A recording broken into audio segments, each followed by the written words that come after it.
Hey, what's up, everybody? Wardrobe here. Wardrobe plays Napoleonics and Civil War and maybe World War II sometimes. Well, I played 6 games of Napoleonics. It's time to move up a little bit of an era. And I got this game this year sometime, and I wanted to get it to the table. We're going to be doing a show on Hexy's channel where we're going to talk about our plans and stuff. This was going to be one of them. So I'll probably still want to get this, but I think for this time, I want to just go through the 1.3 extensive example of play, which I assume is available on the GMT website. So if you want to follow along, go download the rule book. If you don't have it or whatever, I'm just going to read through this. And could I and should I have done this without adding the layer of filming? Yes. But why do that? So I'm just going to read verbatim the extensive example of play found on page 5 of the book. And if you want to comment, great. So the cool thing about this is, what's up, Charles? You're number one most of the time, buddy. That's awesome. How things going? Good, going well. Root and what's the other game you're playing? All right, I'm just going to read through it. So I'll just summarize the design note. Basically, these may not be the best moves. It's more to teach. It's the 1861 scenario, so it's just 3 turns, the spring, summer, fall of 1861. And it talks about the initial Confederate strategy being defensive and passive. Also the King Cotton theory, where they were going to embargo their own, so the Europeans might come to quite mediate a solution. But there are some things that went on, obviously. So the scenario ends with the Union securing the border states and the fall of northern Tennessee to Union armies. The initial setup for the scenario is the beginning of the campaign game in the 1861 scenario. So all the things you see here, and I'm going to be learning this as I go. There's forts. So all the troops are portrayed, and everyone knows this. And I guarantee there are better videos than this. More than likely by Stuka Joe. He probably went through this. He does this. I know he does these videos where he goes through these examples of play. He has nice and lovely transitions, but this is mine. So the troops are just strength points. Simple as that. And that's kind of cool because they were very similar. And, as the quote from Lincoln, all green alike, in the other game we played, the troops are very similar. The leadership is where it makes a difference. So therefore, you have the leader counters, which as I'm going through, I'll learn what all the numbers mean. I'm not going to worry about it. And this is not a teaching video. This is a vlog. Watch Todd work his way through the game example of play. What I really need is a stand to hold this. So all 3 turns are going to tell you what cards you have. So the Union starts with, these cards are stiff, man. They were hard to shuffle, so I just did the old sort files. So these are the starting hands: 29 Crittenden Compromise, Kansas admitted to Union, Western Virginia, and Lincoln declares Southern blockade. I think these numbers are points or something, or it all goes by strategic will, which I think is pretty cool. The South has a cabinet intrigue, card 12. Card 42 is Kentucky anarchy. 50 is Sumter, Commerce Raider. And 91 is Jefferson Davis issues letters of marque. Or is it Mark?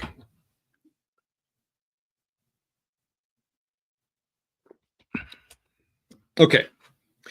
I have the hands for the next 2 turns already pulled out. So we won't be drawing from this extensive deck of, 143 or 102? 115 plus cards. This is a beautiful map, by the way. So it's 2-sided, and this is the oldie looking time map. So there's that. I know Hexy is playing some ASL starter kit and Band of Brothers. So, maybe I wasn't supposed to say that, but he's playing both. You'll see videos to come. Okay. Spring of 1861. So the reinforcement phase is skipped in its entirety on the first game turn, I think always. In this turn, probably in the other. So they have, each year has a scenario, which I think is pretty cool. So if you want to play like 62, 63, and 64, you can do that as well. So we're going to skip the reinforcement phase. which is placing reinforcements, conducting strategic movement, and placing generals. We're just going to deal the strategy cards, which we did. Wait, did I say the? Yeah, okay. I said those. Oh, yeah, again, Charles, let me know if you can hear me, everything. And whoever's watching, just pop in, say hi so we know who you are, who's watching. Oh, and I do want to thank, oh my gosh, and it's leaving my brain here. Someone sent me a super chat during one of our live streams, and his name has suddenly left my mind. I'm sure someone who's on here can let me know. But also, I want to thank Gamers with Coffee for being a member, which is cool. Do you get anything for being a member? No, you get my thanks on the air. So go check out Gamers with Coffee. He does a lot of miniatures and some board wargaming, but mainly miniatures. Does some chats and has coffee he sells too. Which I should probably get that coffee sometime because I'm drinking coffee right now. But so thank you very much for that. It's helpful and pays for the StreamYard or pays for a game or whatever. So thank you very much, sirs. And man, there's two people at Gamers with Coffee. All right, so we're going to skip that. The game record turn track indicates that only 4 cards are dealt to each player. So that is, and I don't want to move the camera a bunch because I don't want to get all squirrely here, but you can kind of see the game turn. It's a really beautiful board. And I really should probably spend some time on it where everything is. You got your hex. Well, as you can see, it's point to point. So the game turn does say 4, 5, 6. So I'm going to, each hand will have different. And I think you can keep your hands. These are the generals that are here and a part of it. Man, they get a bunch more in the summer of 1861. No reinforcements on turn 1. I like turn tracks that have stuff on them. It's fantastic. Strategic will is 100. Minus, I don't understand. This is great. I'm learning this as I go. One reason I chose this over the U.S. Civil War, which everyone loves the U.S. Civil War, just like everyone loves Paths of Glory.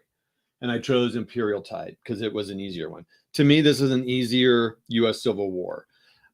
But U.S. Civil War is hexes. And I think there's a lot more. I don't think there are any cards in there at all. Classic game. You know, people love it, have played it since Victory games. Some like the Victory games more than the GMT. Whatever. I'm not getting into that. I don't know. I just felt like, again, like Paths of Glory, it's the decision cycle was a little bit more complex than I wanted in this game. I want that complexity in World War II, and even not even all World War II, but definitely not in a Civil War or World War I game. So here we go. All right. So it indicates only 4 cards are dealt to each player. During 3.31, the Confederate player declares that he is not playing a campaign card at this time. So the Union is the first player.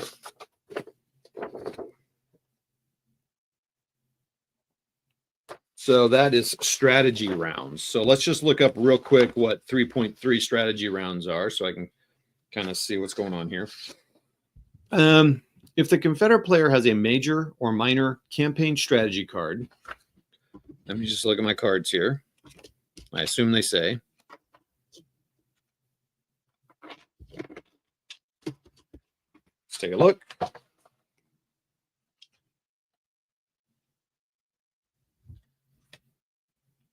Okay, I'm not seeing that, so we'll see.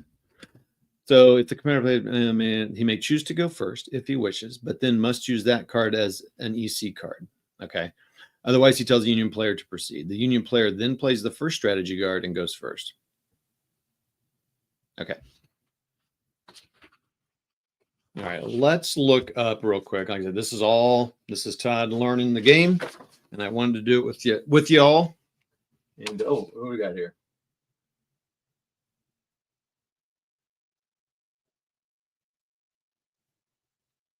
Storm of Steel. Cool.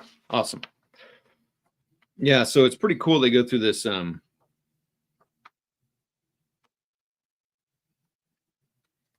Okay, I'm not going to do that. Let's just read through the extensive play. That's the kind of the point of this there. So I'll go back and do all this later. Union strategy round 1. The Union plays the Crittenden Compromise card. Okay. It says Union places or flips in border states 2 PC markers. The PC markers are these Union Confederate flag counters that are double-sided. Really thick, nice counters here, of course. So Crittenden Compromise. Union places or flips on border states 2 PC markers in any spaces free of Confederate SPs, strength points, or forts, which are not resource spaces, blockade runner ports, or coastal forts. Red writing is void after Emancipation Proclamation has taken effect, removed from deck if event is played. Okay. So the Union player plays Crittenden Compromises and places 2 PCs in Kentucky. All right, so I think these are counters that need to be out all the time.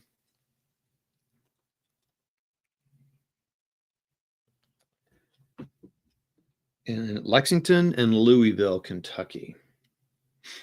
So the borders on the states are a little tough to see, but it's very much a southern map, obviously. So where are we placing these? We're placing these on Lexington and Louisville.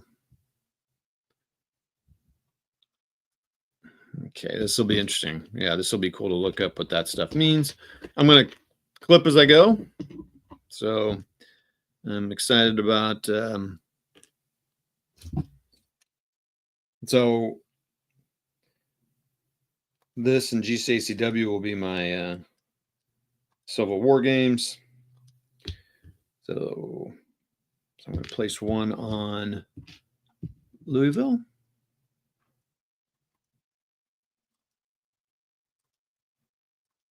Like I said, these may or may not be the best moves. I find it interesting you don't have to put it, but I'm not going to worry about placement and all that. The card is removed from play. So I'm going to just put it up. It doesn't matter because I'm not going to be drawing cards anyway, but just in case. The Union SW minus Confederate, I'm sorry, strategic will track is still 100 minus and 100 plus. All right, Confederate strategy round 1. The Confederate player plays letters of marquee, which reads, Jefferson Davis issues letters of marquee, allowing Southern ship owners to turn privateer. Oh, that's interesting. Increase Confederate SW by 1. Remove from deck if event is played. So we're going to come up here and move the strategic will track to 101. This card goes into the discard pile. I think, like, not just discard pile, but is put out of play. Okay. I made my own latte today, and it's not bad, but not an espresso. So excited. Okay. Union strat. Okay, let me look at the sequence of play here. Conduct strategy rounds. Okay, so you just keep going. Union strategy round 2. Kansas. Woohoo, KU, raw chalk. Kansas is admitted to Union. Union immediately gains 1 SP in any friendly or neutral space in Missouri, free of Confederate SPs. Removed from deck if event is played. Okay. So we're going to put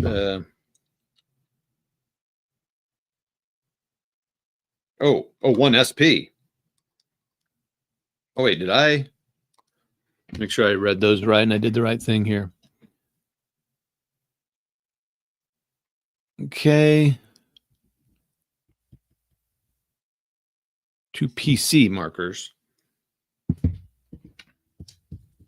Now I need to get out strength points. So these are my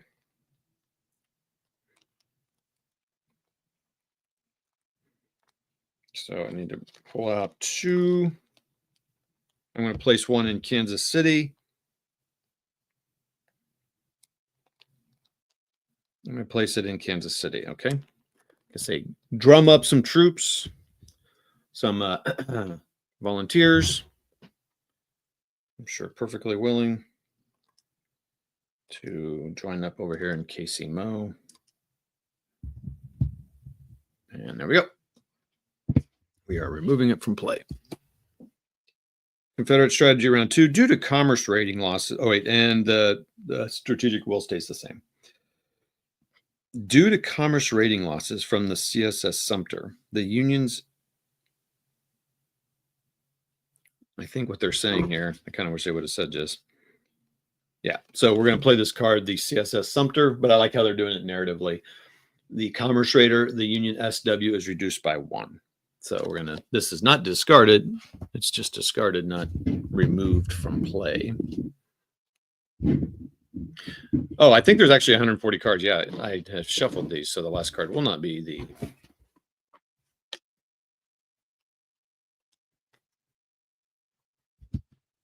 Okay. So now we move the Union Strategic Will to 99. It's because so 9.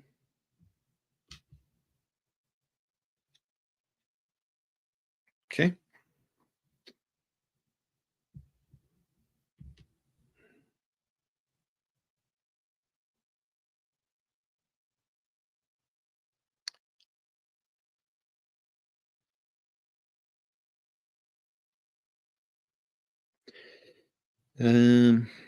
Union strategy round 3. The Union plays West Virginia. There you go, Hexy. Western Virginia says declares its allegiance to the United States and establishes a provisional government. Place 3 Union PC markers in any West Virginia space free of Confederate SPs or forts. PC markers.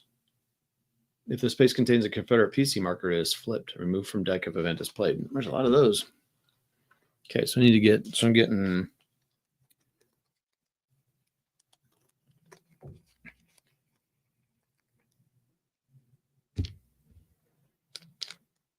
How many am I playing? 3.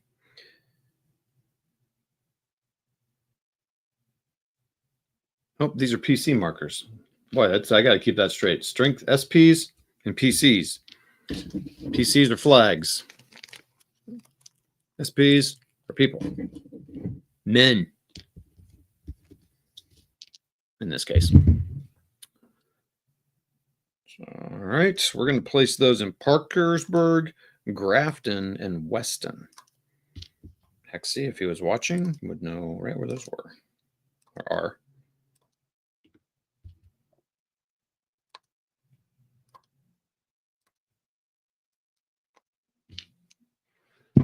All right, so let's get 2 more. Well, I don't know. Let's see if we're flipping them or what we're doing here. Right, so that's going to be over here. You can see Parkersburg, Grafton, and Weston.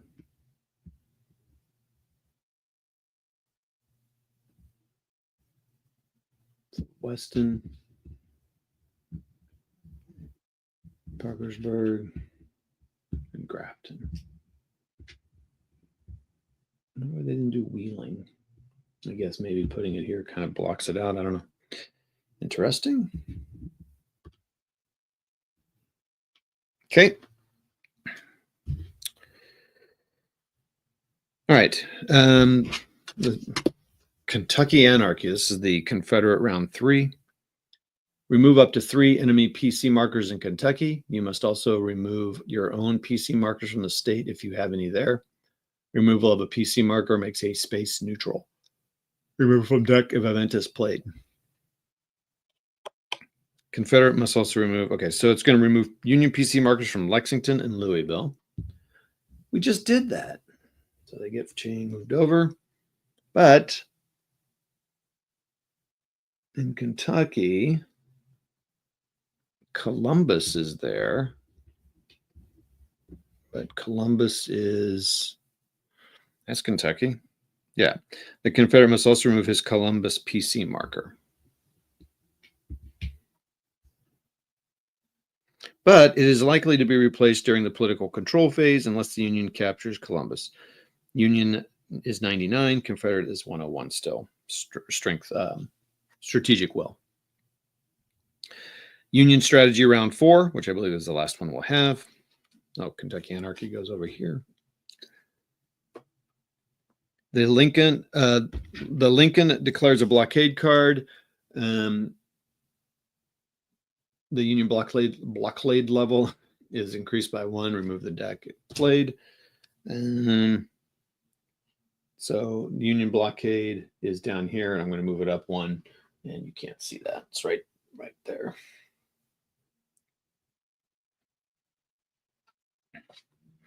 Confederate strategy round 4, and then we'll A little break. Looks like no one's commenting, so that's cool. Cabinet intrigue. Union SW reduced by 3. Yikes. And it's not reduced. It's not taken out. During the early part of the war, Secretary of State Seward believed he could control Lincoln. The culmination of his cabinet intriguing was a memorandum he wrote to the president. Lincoln definitely dealt with the problem, but the Union papers continued to decry that the administration had no policy and that Lincoln was not the man for the job. The cabinet intrigue card decreases the Union strength will by 3, thus making it 96 and 101. So still 101. Okay. And then that's going to be all the cards. So it'll be interesting to see what happens next. Conduct. This is going to be political control phase. Now, all the cards have been played. The strategy rounds portion of the turn is concluded. During the political control, that's PC, the spaces that contain in supply, non-cavalry, SPs, have PC markers placed in their space. The only spaces that meet this criteria are Columbus, Kentucky, so they're going to get theirs back.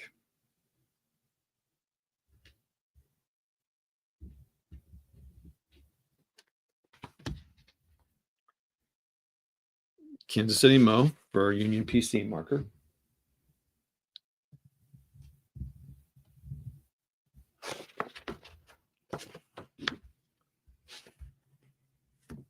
After PC markers have been placed, state control is determined. The Union now has 3 PC markers in West Virginia, 1 shy of converting the state. Does it tell us that? It says 4-7 and SW. Oh, I see. Okay, so the markers, the states are kind of blurred out, whereas like South Carolina is, Confederate. Yeah, it's very interesting. I don't know if the U.S. Civil War is like more open. I feel like it is. I feel like that's one reason people like it is that you have a little bit more freedom. Like maybe like Axis empires, maybe it can be more open to what happens. I don't know, maybe not. Whereas this one's pretty determined, right? I mean, I don't think the Confederates are converting Indiana or something.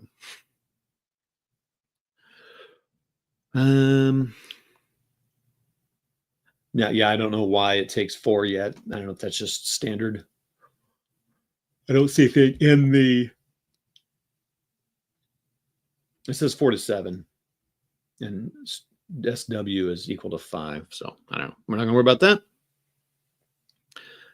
The Union now has 3 PC. Okay, 2 PC markers in Mo, and none in Kentucky. The Confederate player has 1 PC in Kentucky. During the attrition phase, it would be kind of cool if they maybe put a rules reference to conversion and all that. During the attrition phase, the Union loses 1 SP from Washington, D.C., while the South loses 1 SP from Manassas, Virginia. So it's going to go down to 4. So I think I need to pull that out.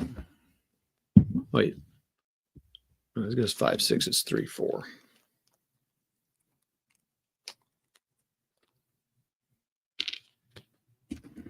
And Manassas.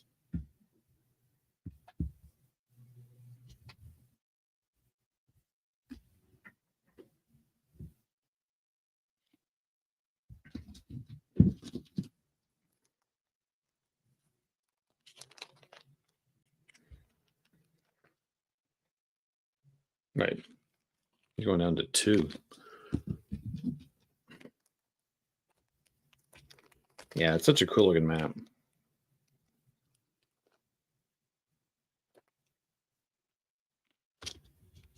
I wonder, again, it'd be cool if they put a rules reference there. Why it's going down. I'm not too worried about that right now. So 2.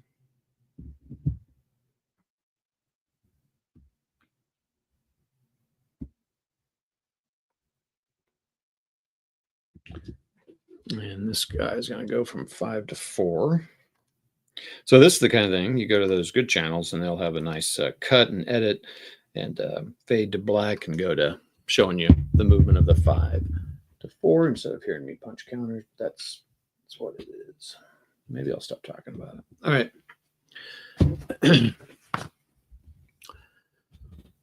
During the end of turn phase, it is determined that the scenario is not concluded, so a new turn is begun. Wow, look at that. Look how fast that went. So we're going to go here. We're going to now get 5 cards. I think we're going to do a lot more punching here because we need, I think leaders are coming on. Oh, yeah, arriving generals. So let's go to the generals.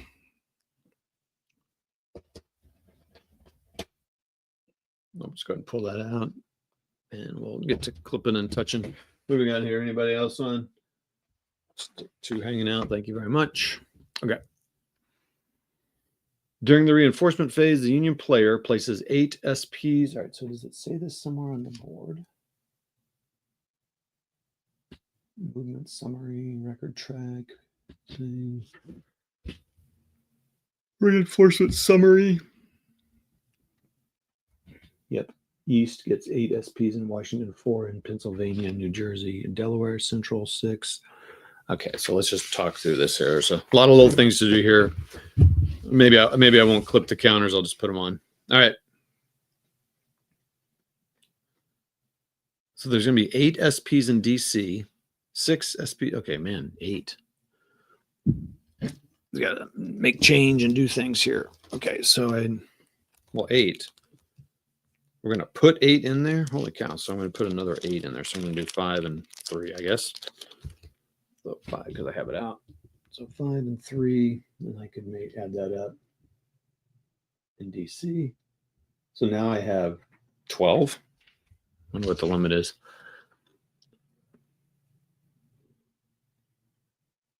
Six SPs in Cincinnati.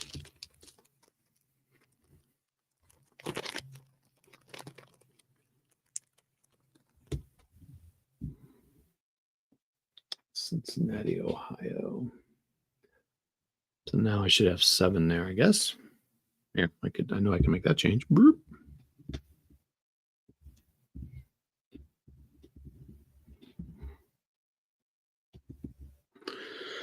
And 4 in St. Louis. What does St. Louis have now? So just put a 5 in there. Watch, we're probably going to be moving them around. These would be nice to have in, probably in like, not buckets, but bins to make it easy to, or cups to make it easier to get to. Instead of bags. Maybe if I was playing the game for realsy. More by myself, I probably wouldn't mind.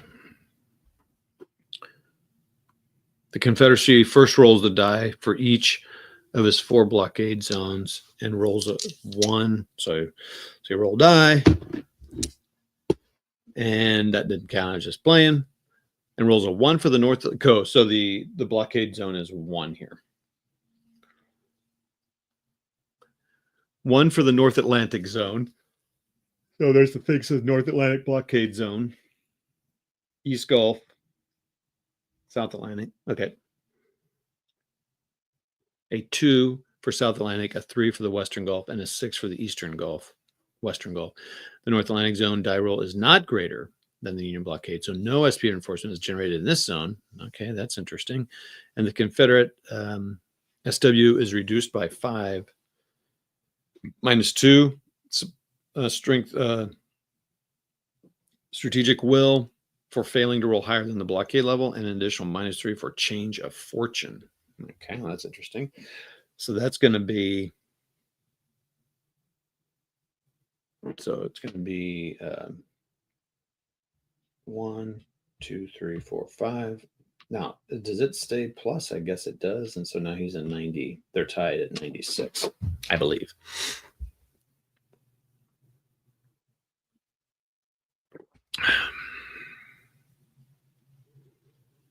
The blockade runner reinforcements are placed in New Orleans.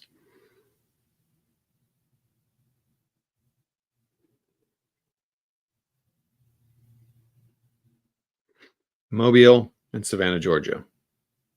Confederate state reinforcements 9 are placed 1 per space in the following locations.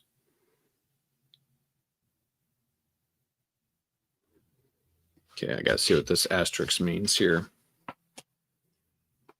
SPs that will use strategic movement. Okay, hold on here. Wow. So they get 9. Confederate states and 9 SPs, no more than 1 in each state. -1 SP for each state controlled by the Union, -1 if the Union naval control of the Mississippi. Okay.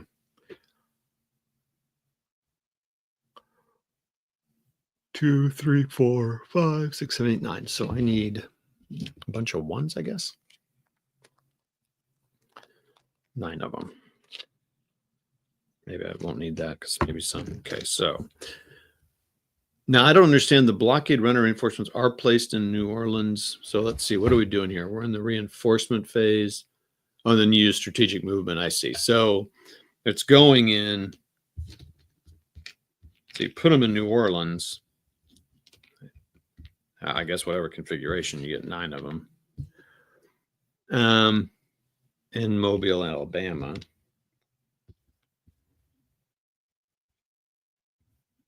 So in here.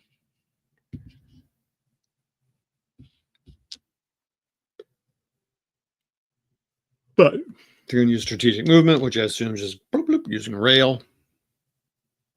So there's going to be in Nashville, Tennessee. All right, so that's 2. So you can move up to 2. So I don't need that one. Pensacola, Florida.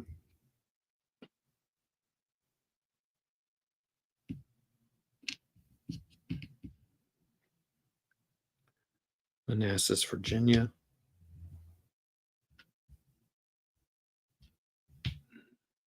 Back up to 3. Oh, man, look at that. Move all the way up there. Good night.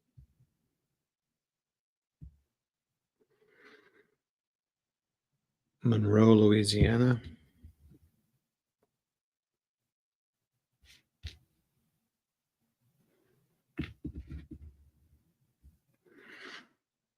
Atlanta, Georgia.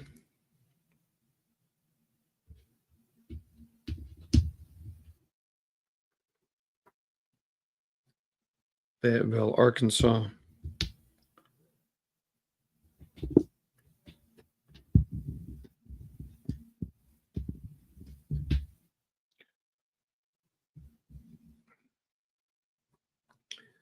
SPs that will use strategic movement. So Pensacola.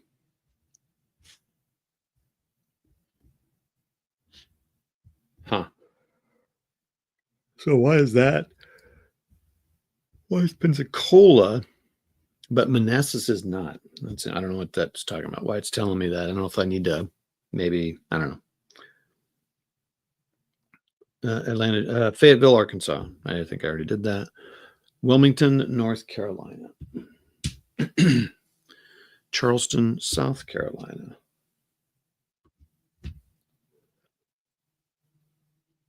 And Fort Morgan, Alabama.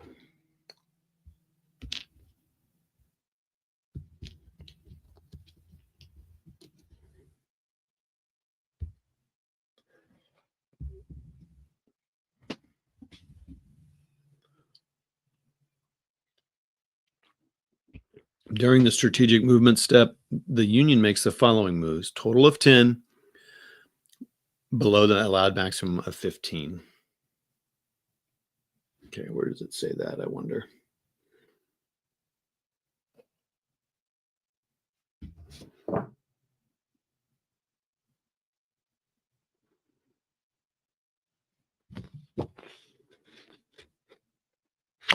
Okay.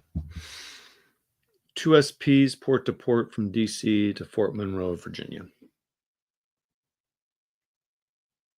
How many? 2. Okay, yeah, we should have made a bunch of change probably.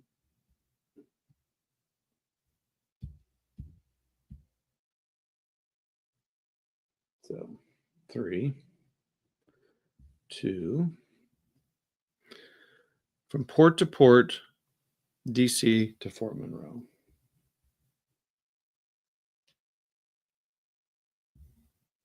Boy, there's yeah, you want cups of this.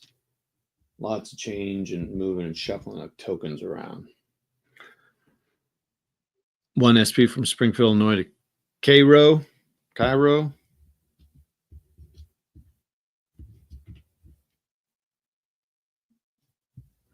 Cool, you can limit clutter by flipping. 3 DC to Cairo. Oh, what they got? They got something they're doing. They got a nice 3 to use here. 3 to Cairo. How's that work? So that's a total of 5.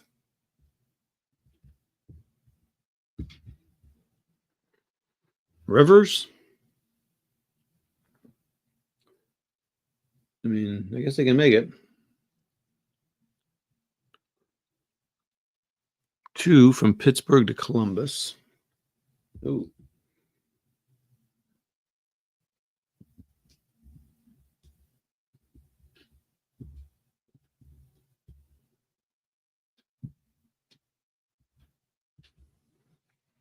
Interesting. 1 Philadelphia to Cairo. Cairo. I think it's Cairo. People how pronounce it here. Philadelphia.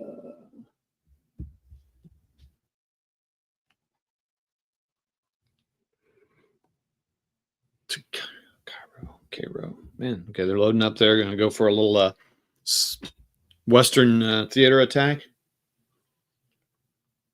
I don't know what's good. Like, was West just west of the Mississippi?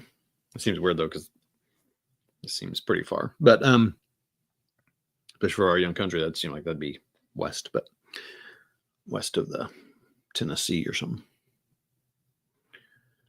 And 1 from Cincinnati to Cairo. I just did that. I just do that? No, Cincinnati.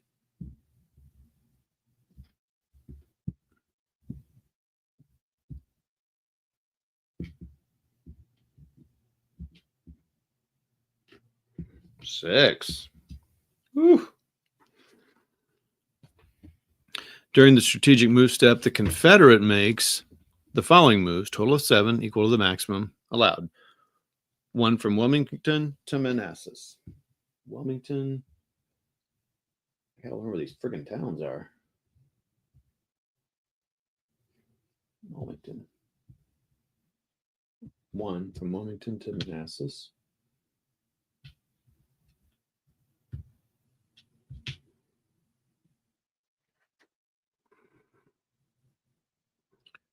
One Charleston to Manassas. Oh boy. See what's going on here. Let's get some fibers out.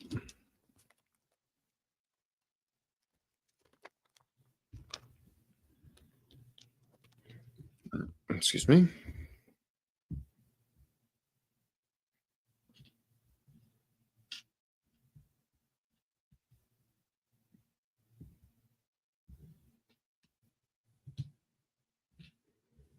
Oh no, there's Union in Coshington. 1 from Monroe to Nashville. I mean, this is what I think is so interesting about these games. Like, it's not. I don't know. I haven't played enough round, but you know, these Mark Herman games are usually pretty straightforward. I don't think they're too complicated, but like decision making, like maybe these are good moves or not. I don't know. They say they may or may not be. Pensacola to Columbus, Kentucky. But just all the choices to make, right? Like, why do you move it here? Does it matter? Does each little move matter? Is there kind of a strategy to use? Mobile to Columbus, Kentucky. 1.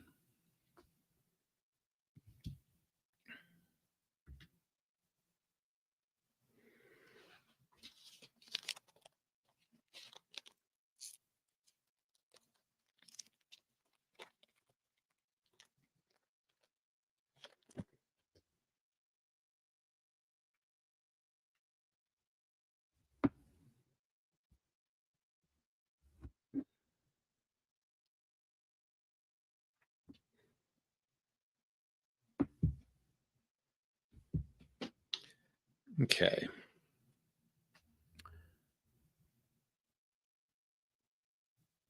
New Orleans to Manassas. New Orleans. Oh man, I forgot to put one in New Orleans. Whoa.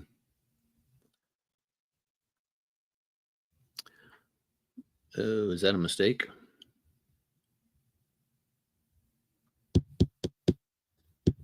I'm gonna do it because it says to, but there's nothing in New Orleans to move. So I'm not seeing where I forgot to place them, but maybe I did. It doesn't say it on the map,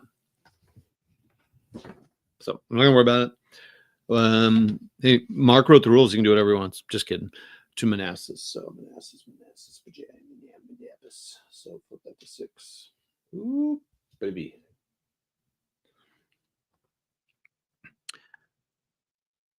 Okay. And then 1 SP from Atlanta to Knoxville.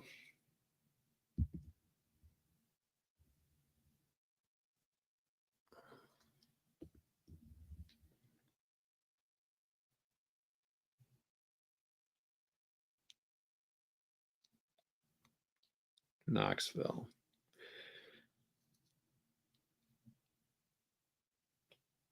There we go. Couldn't find Knoxville. Oh, it's I got a little American shield in there. All right, let's see what it says here.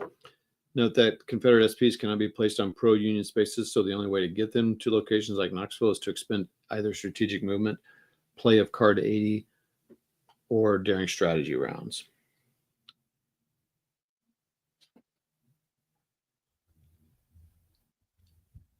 You can't place them there, but they can march in because they didn't. Union didn't defend their place.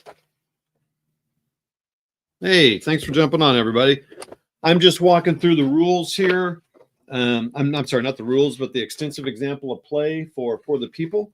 I'm just reading through it, just making the moves. I could have done this on my own, but it's more fun to kind of read it out loud and talk through it. If you have any comments, please do. It's just a kind of a video. If you're clipping counters or I don't know, you're interested in the game, you've played the game, you're curious about the game, there are way better videos that go through this that teach it well. Like probably Stuka, I'm guessing, or someone like him with nice transition stuff. And the point of mine is just stream of consciousness or whatever, stream of reading. And that is that. Okay. Then arriving generals are placed on the map. The Union generals are placed on their unrevealed side. It is discovered when both sides reveal their generals that Buell and Rosecrans are in Cincinnati. All right, so I'm going to need to pop out. I wish it would tell me how many. Okay, it's going to be. I'm just gonna pop them all. I haven't popped all the counter. Popped.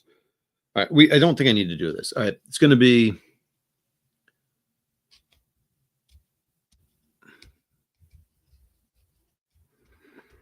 So apparently you put them upside down, which is cool. And on the back it says General Cav General. So you kind of have an idea who it is when you place them out. I don't know if there's an order to placing it. We won't worry about that. Buell and Rosecrans are in Cincinnati. So I need to pop out Buell and Rosecrans. There's Rosecrans. And Buell. So I'm just going to pop all these out here. I love that's the one thing I like about the Civil War games. I can see why people love the history. And I talk about this in GCACW because they do this similar thing. They have the pictures of everybody, especially the generals. It's so personality driven. It's crazy because the troops are very similar. So it's driven by the tramp. So Rosecrans and Buell, Halleck and Pope. Halleck, Pope, McClellan, and Burnside. Look at those side. Look at those sideburns. What a name for a guy like that. Okay, so we'll do let's place these guys, and then we'll place the Confederates. Let's go ahead and pop out these other guys here. Just have the generals out. I'll worry about punching and clipping later.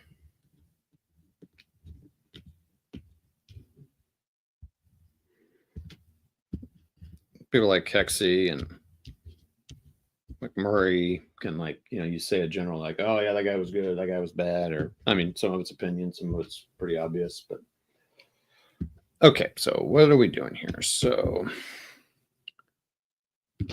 all right, we're going to put Buell and Rosecrans are in Cincinnati. So Buell, so you can, I think I already showed this, but anyway.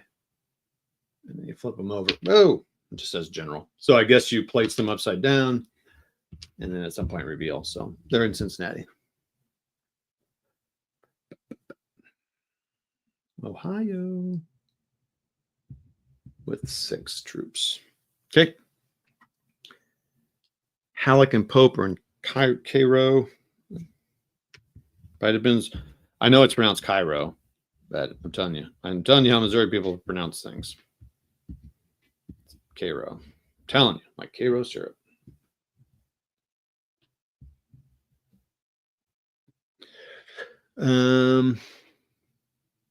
McClellan and Frederick.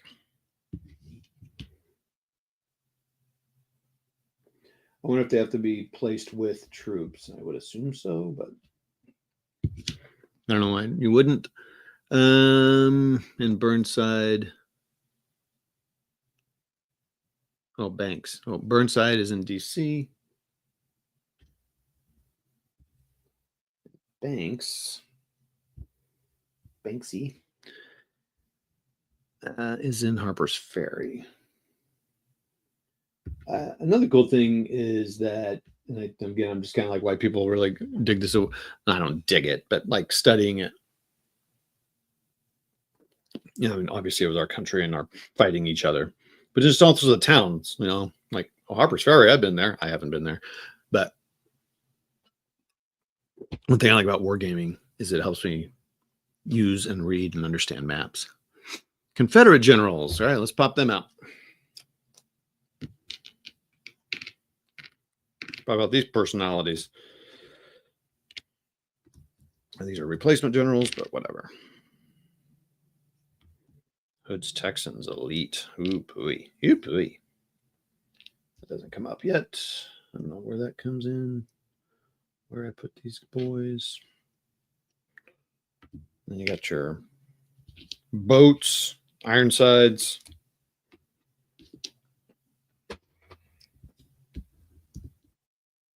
Blank counters. Let's popping these ships out here. So it came out with the generals. Elites and the Americans, Iron Brigade, etc., etc. Okay. Hey, Charles, if you're listening and able to type, have you played any Civil War? I mean, first of all, yeah, you play Civil War games. Have you played any Civil War miniature games? I know you dabble in miniatures. Now this one is peeling a little bit, so I'm going to trim this one, even though I don't know if I need them or not. I've decided I'll clip and stuff later. You guys don't need to have me do that.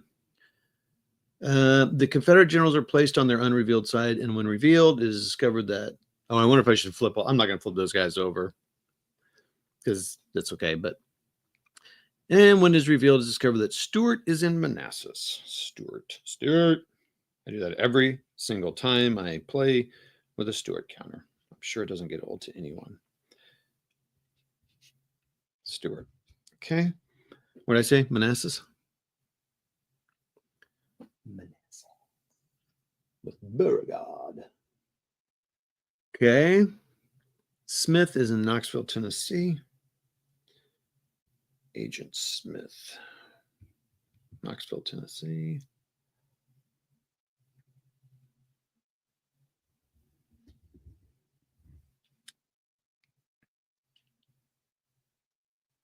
And Bragg is in Nashville.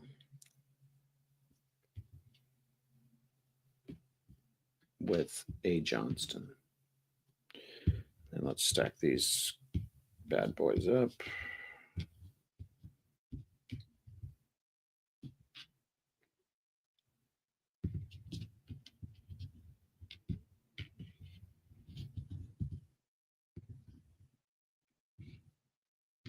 Whew.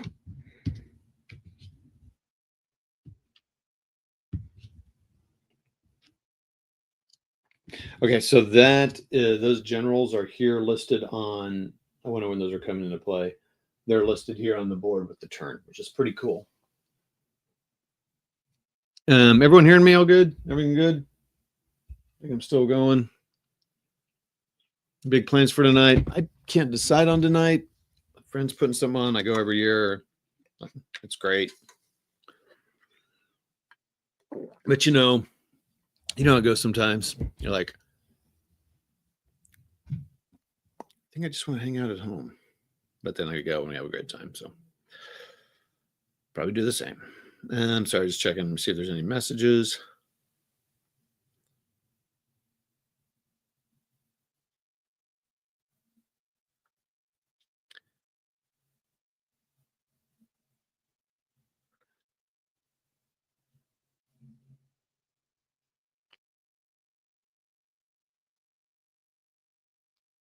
Okay.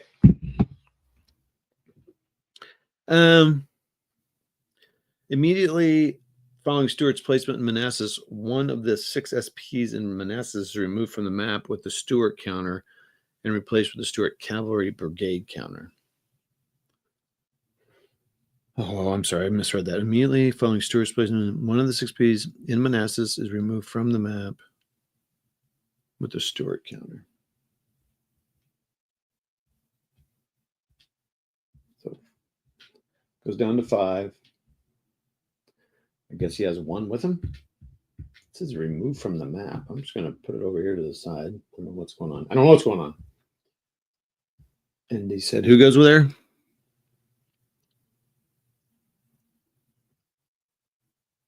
Oh, that's interesting.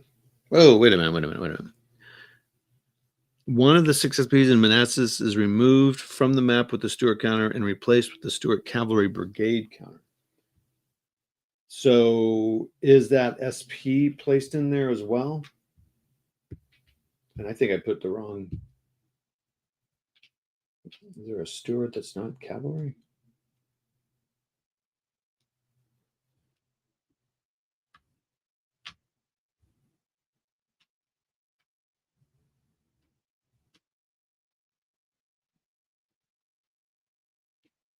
Oh, hold on. Let's see this guy over here. Where is that? That's Union.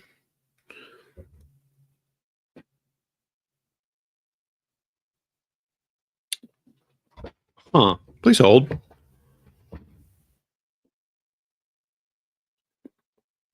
Not that. Oh. No. Stonewall, Iron, Welders, Peters, Mitchell, Stoneman, Sheridan. Is there, am I missing something here? Okay. First challenge here. Replace Stuart Cavalry Brigade.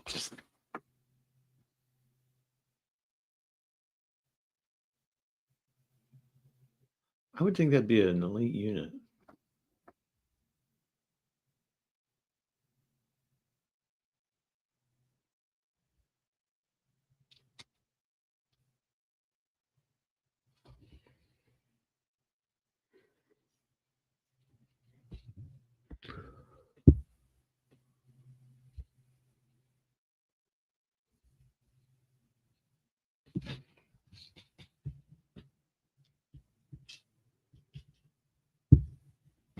Yeah, hold on here.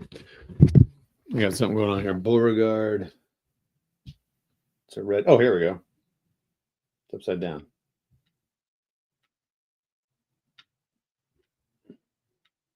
Stuart.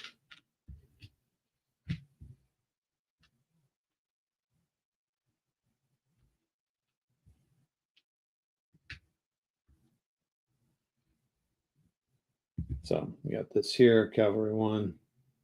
So it's going to go here under that. All right, that's cool. I'm glad I saw that. Okay. All right, so let's see if we got this kind of right here. Okay. 3-5.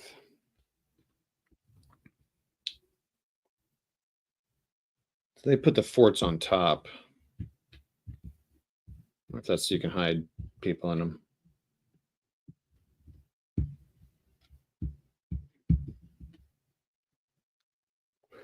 Okay, I'm not gonna worry about it. This concludes the reinforcement plays. Play now proceeds to dealing out the cards. According to the game turn track record, each player receives 5 cards. Correct. Make sure I get this right. They get Nathaniel Lyon, major campaign, C.S. Hunley, the Anaconda Plan. Oh, we got all kinds of stuff here.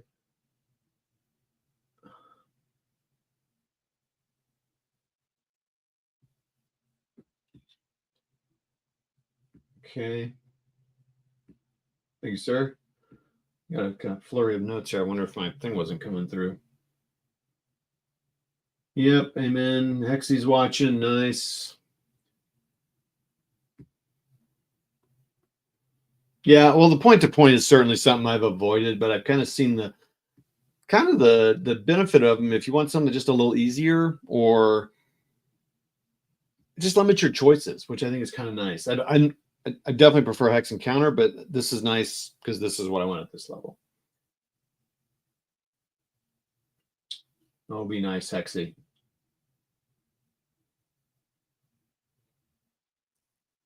Yeah, Callan Todd, right. All right, so that's Union cards, and then the Confederate cards are. I'm not going to read them yet until I use them. Foreign Intervention, First Manassas, which Jeff and I fought in GCACW, USS Monitor, Minor Campaign, and Governor Isham Harris, Tennessee Confederate. Okay.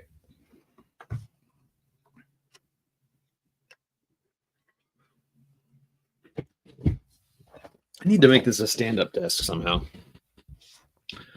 We did reinforcements, we placed them, we conducted strategic movement, we placed the generals, we've dealt the strategy cards, and now we conduct the strategy rounds.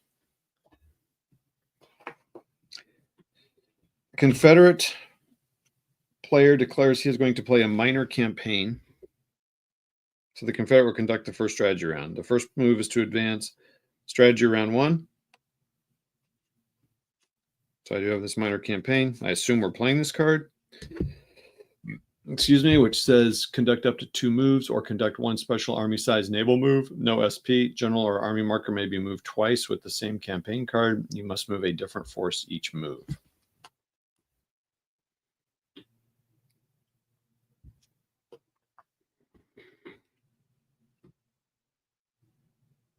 Yeah, my watch is saying, time to stand, bro. I know. That's funny. I was kind of feeling it. Oh, combat results. I saw a movement chart somewhere. Okay, it's on the card.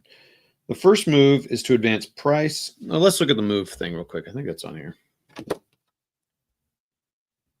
Army, max size 15, movement 6, general C529, core 6 SP, movement 8 spaces, C534, division 3 SPs, movement 5 spaces, general 0, cavalry brigade 1 SP, 10 spaces, associated cav general only.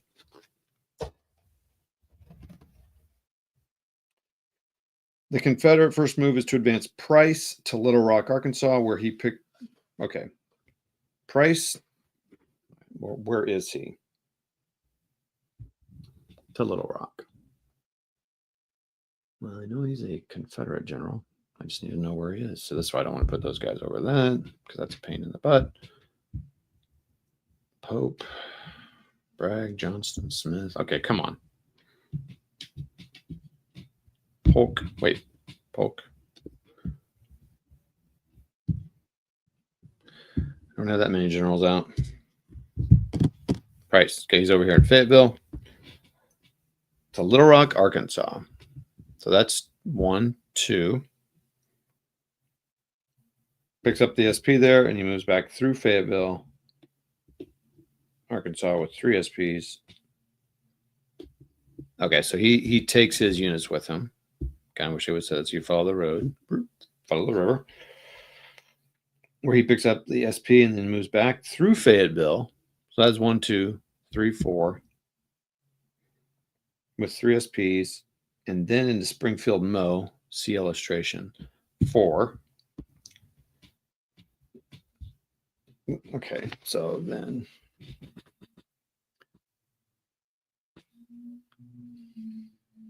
1, 2, pick up 3. Oh. He picks up the SP, where he then moves back through Fayetteville with 3 SPs, and then to Springfield Mill. Okay, got it. And then what?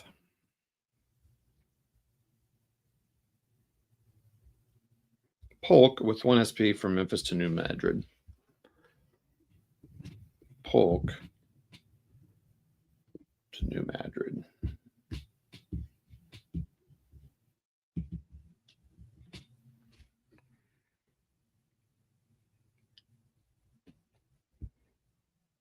Again, rules references would be kind of cool on here.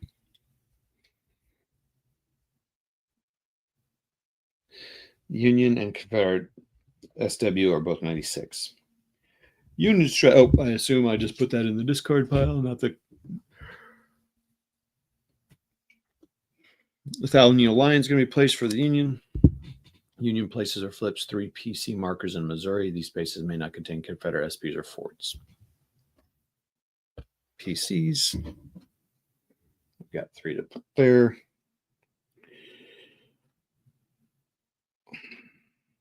Ironton, Lexington, and St. Joseph Mo.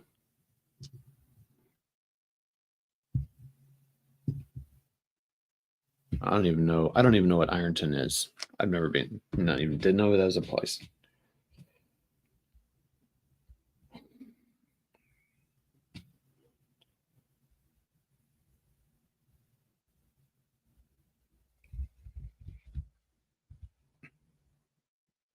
Now there are 5 PC markers in Missouri.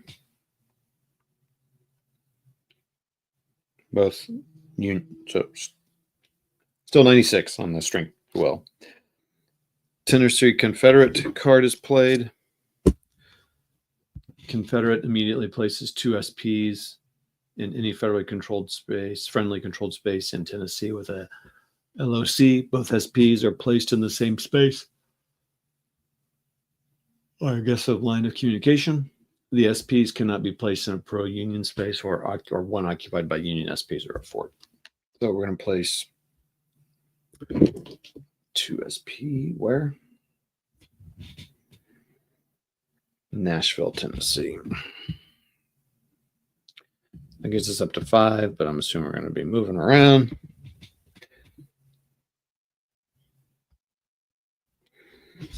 Okay. Still 96. It is going to be a long one. The Union, I got to take a drink. In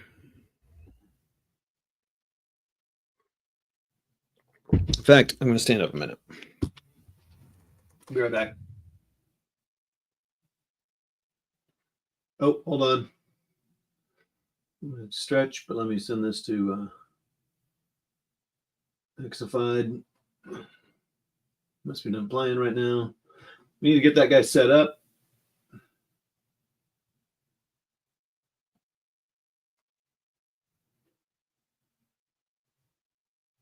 We can play his games. So he can play his games while we're chatting.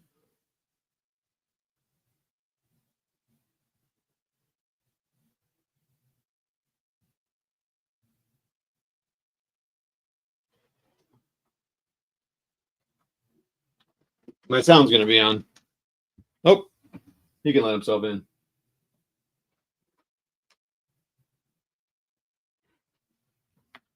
Let yourself in, buddy. It's important as a gamer to stretch. Yeah. We sit a lot. I think Jeff stands. It's also important to move around. Are you in? Because I'm in. Yeah, I'm in. I'm doing a little brush stuff. Yeah. So if you want, I'm in the other room I'm in the other room playing, so I can hear you, but oh, okay. I won't be watching chat too close. Oh, okay, cool. Well then, let everybody. So you don't have a camera, right? No, I got to work on that. Okay. Oh, tell people what you're doing. I'll be right back. Okay. I'm playing a game that I don't know how to play. That's the best I can do for you. I'm learning how to deal with tanks in Squad Leader Starter Kit. There you go. Now I've told the whole story.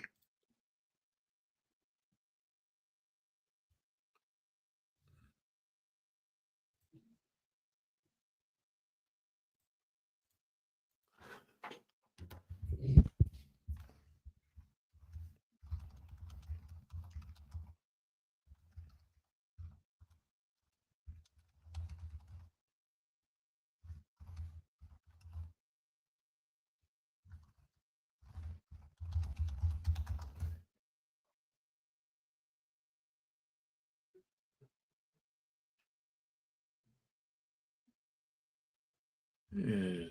Off and running. There. Now we're cross streaming it. What did he do? Did he run away? Wish I could see what he was playing, then I could comment.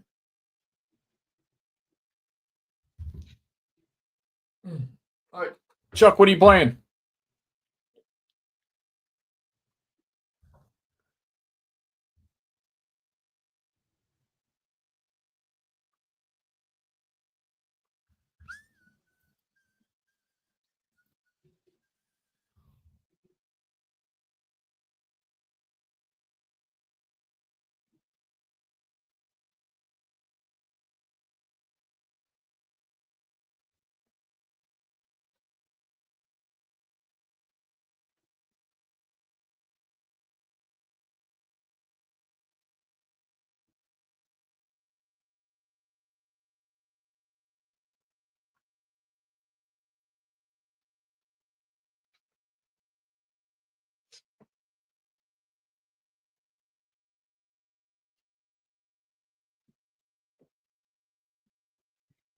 Okay.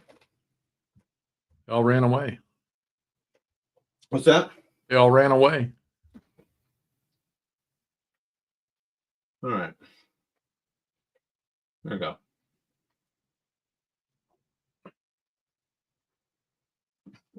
Okay. Well, thanks for hanging out. Sure. I turn my volume up so I can hear you across the way. And a little snack, walk around, stretch the legs. I got you. What possessed you to play this? Well, I've got a list of games I'd like to get on the table in 20 whatever. So why not? So I moved from Napoleonic now to Civil War. Maybe I'll eventually make it back to World War II. Nice. You never played this, right? No. Remember, I tried to play U.S. Civil War, and after about 2 minutes, I said, nope. What's that?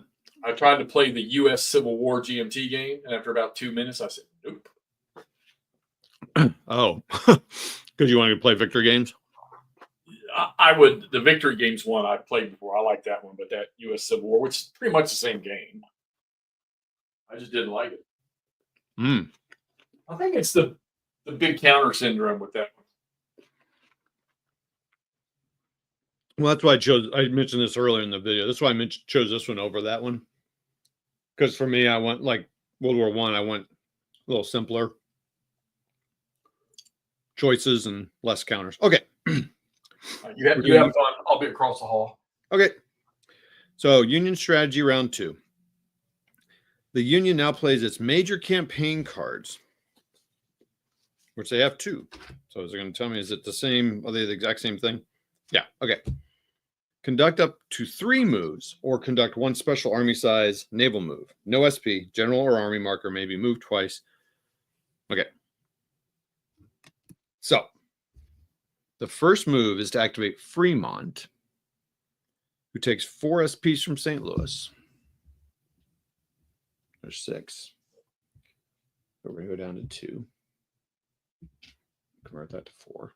Lots of change making happening in this game. So 2 and 4. So Fremont's activated. St. Louis to Kansas City Mo, where he picks up the SP there. I'll see you like that. We're already up to 5, but I'll just take it for now. I'm not going to make all the change all the time, I guess. And then moves through Jeff City dropping off 2 SPs. Oh, for crying out loud. Oh. So I can flip that over. But then that needs to convert to 3. Oh, which is flipped over there. And then to Rolla. Hey, that's where my kid went to school, where he drops off 2 SPs.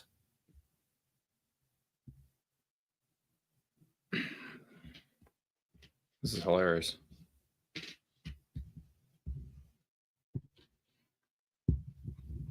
And then to Ironton, where he drops off 1 SP and ends his movement in St. Louis with 2 SPs. Wow. Interesting. Okay, well, that's one move. That's why this is a long paragraph when I took a break. Go ahead, chew some apple here.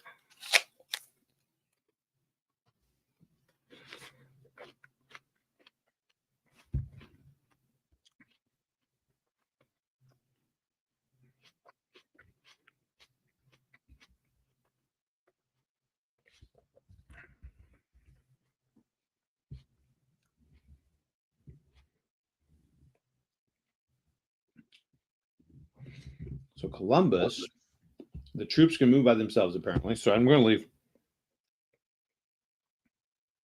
Dropping off 1 SP in Wheeling, West Virginia.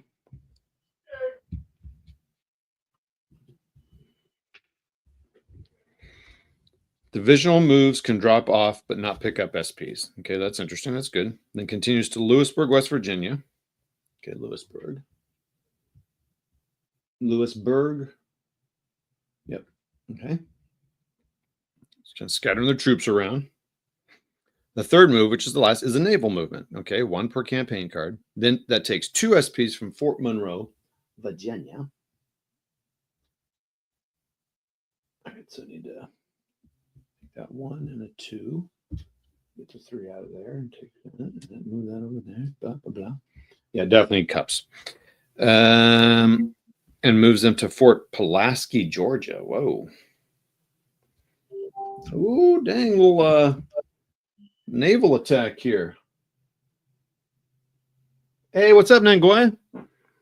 Yeah, someone said I'm channeling my inner Calendel. Let's say I'm channeling my inner Nangoya. Because I've actually, I don't know if have I talked to you? Have I actually talked to you? That's an interesting thing. Have you been? We've chatted virtually, but I mean, like, typing. But welcome. Let's see. I need to see something.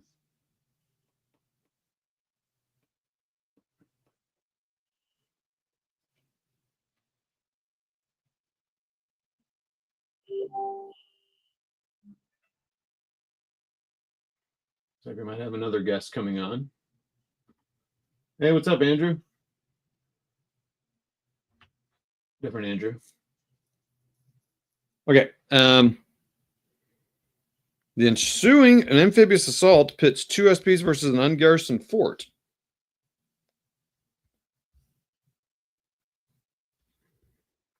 Total of 2 SPs, a small battle. Wait, whoa. Wait, is there a fort there? There's not a fort there. I mean, is there supposed to be a fort there? I mean, because it says fort, is there a fort there? First amphibious. Oh, man. Okay. Well, I guess there should have been a fort there. That's interesting. I mean, it makes sense because it says fort, but it did not tell me to put a fort in there. So I did not. So does that mean Fort Morgan needs a fort and Fort Pickens needs a fort? Because the one they have them in here, they say put a fort in there. So if there's supposed to be forts in there, I did not know. So let me put it in here. So there, yeah, that makes sense. 2 against 2.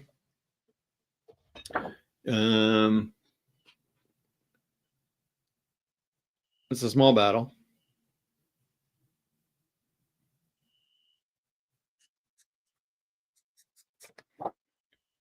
This is fun.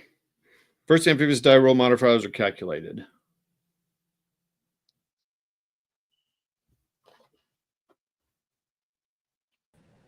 What's up, sir? Hey, sorry I didn't realize you had gone live. I just scrolled on Facebook and it said Jeff was live with Wardrobe a minute ago. Yep, just going through the for the people point-to-point game, card-driven. Just going through the extensive example of play, just to kind of get a feeling for it initially before I start reading the rules. That's awesome. So it's kind of, I mean, so it's very scripted, right? I'm just reading and doing what it says here. But and they say we're not saying we're doing all the best things, just showing you how to play. So right now, though, the Union is attacking Fort Pulaski, a little amphibious assault here. So let's see what happens. Baby. Okay, so 2 SPs versus an ungarrisoned fort. Total of 2 SPs. First, the amphibious die roll modifiers are, so we have those identifiers. I'll hold that up. People probably won't be able to see it, but that's okay. The Union amphibious assault DRM is 0. The current amphibious dice modifier, okay, there is none. Okay, that's a little chart on here on the map, on this beautiful hard-mounted map. So the Confederate receives a +2 DRM, while the Union receives a +4 DRM due to the force ratio. Oh. Why is it? I'm not going to worry about it. I don't know. Let's look here. So amphibian defense, it says it receives 2. If an ironclad, if a space contains a fort. Okay, so that's +2. Got it. All right. And then they get a +4. Why? Current amphibious assault modifier 0. Admiral Foote or Admiral Porter event card, no. Force ratio DRM. All right, let's see, blah, blah, blah. Well, I think, oh, is it because it's 5-1 or greater or against an ungarrisoned fort? Gosh, it says it right there.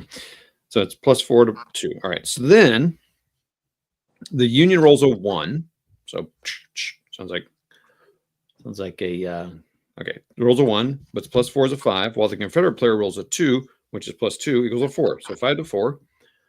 So 5 Union and 4. Oh wait, are you gonna 5 and 4? So okay, so 5. If I'm the wait, who got a 5? The Union. So they're attacker, so they lose 1. And the Union, then they lose 1. The combat results tire specify they say lose 1 SP, but because it is an ungarrisoned fort, the attacker Union wins ties if it has surviving SP. So the Union wins a small battle, and 1 Union SP occupies Fort Pulaski. The Union does not control the fort space until the Union PC marker is placed on Fort Pulaski. All right, so now just 1 guy is in there. So successful amphibious invasion of Fort Pulaski. And 96 on strategic will. That's interesting. I'm surprised that didn't change that a little bit. I would think that would break some resolve. Confederate strategy round 3. We're going to play the USS Monitor card. The USS Monitor, the Union player may remove. Oh, wait, they're not going to play it for that. Okay, it has a 2 OC and uses this to create the Army of the Tennessee. Okay, so 2 OC. What the heck is an OC? Operational card. Okay. Because the card reads, the Union player may remove 1 Confederate ironclad from the map board, but this is a Confederate has the card, so he's not going to play that. He has a 2 OC and uses this to create the Army of Tennessee in Nashville under the leadership of A.S. Johnson. Because Johnson has the highest political rating on the map, no SW penalty is incurred. The Army of Tennessee marker is placed in Nashville. All right, I think I have to punch that. Nope. Here.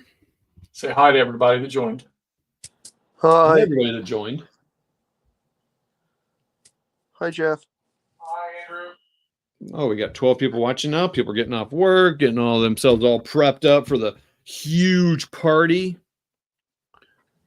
At Wardrobe's house?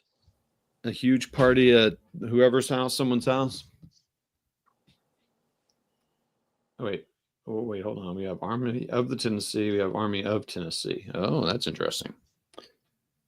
This is Army of the Tennessee.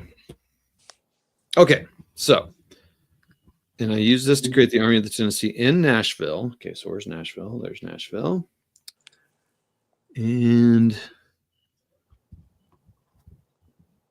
under the leadership of A.S. Johnson. Okay, that says Johnston, and that says Johnson. Do I have the wrong card counter there? Forrest, Armstrong, Wheeler, Pegram, Jackson. Oh, wait. Oh, okay. Hold on now. Who's missing here? Huh. Please hold. Huh. Well, because Johnson has the highest. Wait a minute. That's weird. Beauregard J. Johnson. It's also Johnston. Huh. All right. Oh. Because Johnson has the highest political rating on the map, which I guess is a 6, I'm guessing. No SW penalties. The Army of Tennessee markers placed in Nashville. Okay, so Army of the Tennessee, AOT. Oh, that's funny. Hold on. We got Army of the Tennessee. It says Army of the Tennessee in Nashville under the leadership of A.S. Johnson.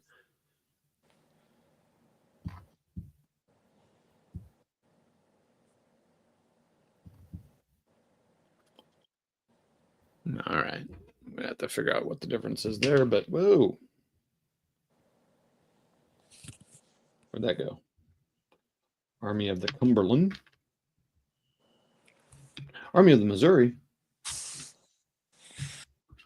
Army of Tennessee. Army of Tennessee. What's the difference between Army of Tennessee and Army of the Tennessee? Is that one Union, one Confederate? That is correct. You are correct. Thank you.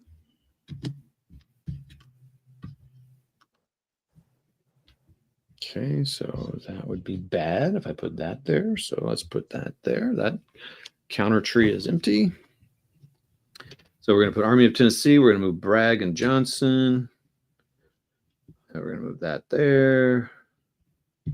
Bragg and Johnson. So I guess, oh, that's a 10. Oh, man, he's the highest one. So he's going to go there and there. Wrong side. Move over here. Army of Tennessee. Commanding General, Cavalry. Wait. And the SPs placed on the 5-track.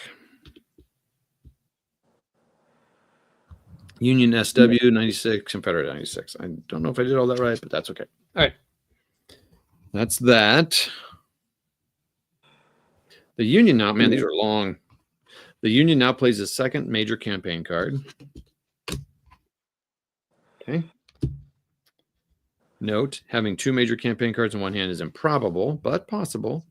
You can play more than 1 campaign card in a turn. I guess so, because that's what you're doing here. And I'm going to chew this while I read that.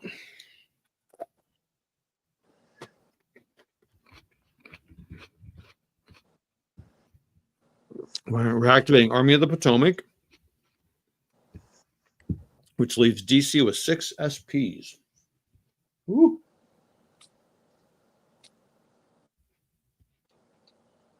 All right, how am I doing that? Because I only have 4 in there.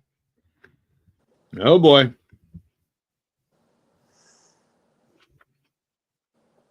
I thought I moved stuff from DC to earlier in the example of play. What happened? What's happening? All right. Pardon me, everyone, while I look back at my notes here or my reading.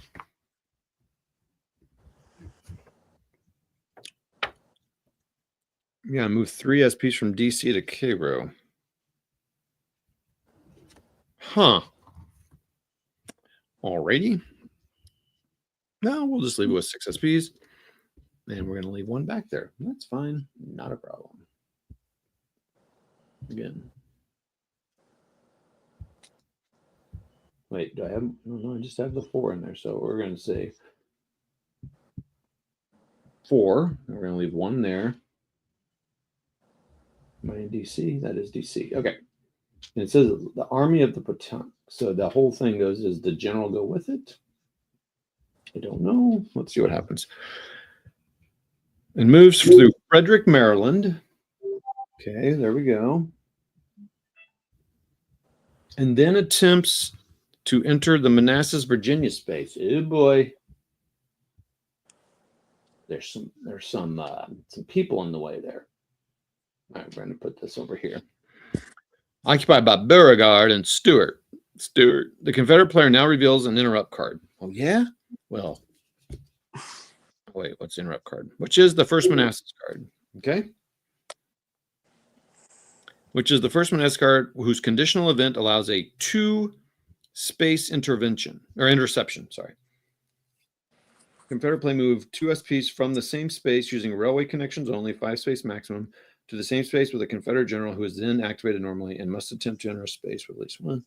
Or play this card as an automatic 1 or 2 space interception. Intervening space must be friendly controlled and free of enemy SPs. The intervening space may be the one just exited by the moving enemy force. No generals or SPs may be picked up or dropped off during an intercept. Joe Johnson in the Winchester VA space. Winchester. It's so funny. The counters say Johnston and the books say Johnson. Okay, in the Winchester VA space. Johnston and Johnson might be 2 separate people. Yeah, that they don't have any different. They don't have any different counters. Well, let me check the back. Okay. No. Yeah, they wouldn't have had a counter for Bushrod Johnson. For who? So, Not in this game. They wouldn't have had a thing for who? They wouldn't have had a leader counter for Bushrod Johnson in this game. No, but they would have had one for Albert Sidney Johnson. His name was Johnston also. Okay. There were 2 Johnstons. Oh, okay. My bad. all right. So we move them into the Manassas space. The battle is a medium battle. So let's look at what we got here. We got 1 cavalry, and 5. So we got 7, 6 against 7. So we're looking at a medium battle, 6-19. The Union receives 1 DRM based on McDowell's offensive battle rating of 1. Oh, I got to take McDowell. Oh, shoot, I did. Wait, yeah, McDowell was supposed to be in there. Oh, wait, McDowell's over in the Army of the Potomac. So he's a 1. Okay. While the Confederate receives a +4, of course. Joe Johnson's defensive battle rating of 2. Where was Joe Johnson? So 2. Okay, that makes sense there. And a +2 for the interception. Okay. Joe Johnson's rating is used because his political rating is higher than Beauregard's, which is an 8 versus a 5. The Union rolls a 5 + 1 = 6, whereas the Confederate rolls a 3 + 4 is a 7. So if you look at that, a 6 and a 7. So 6, I assume, is the attacker. They'll lose 1, 7. The defender will lose 2 with an asterisk in case the tie is a non-resource capital space that the defender loses. Okay, so let's see what says here. No leader casualties occurred because neither player rolled a modified 10. The Union loses 2 SPs. Okay, so it's going to go down to 4.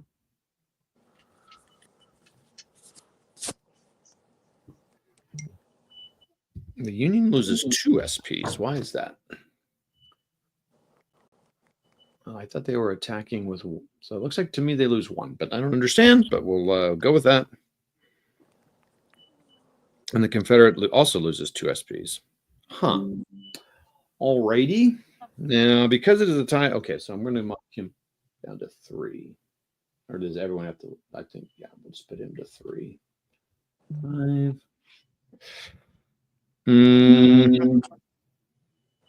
Because it is a tie without an asterisk, the defending Confederates win.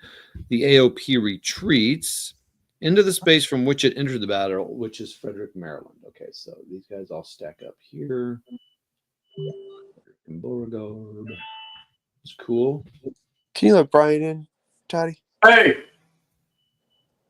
A blue chit fell by North Carolina, Todd.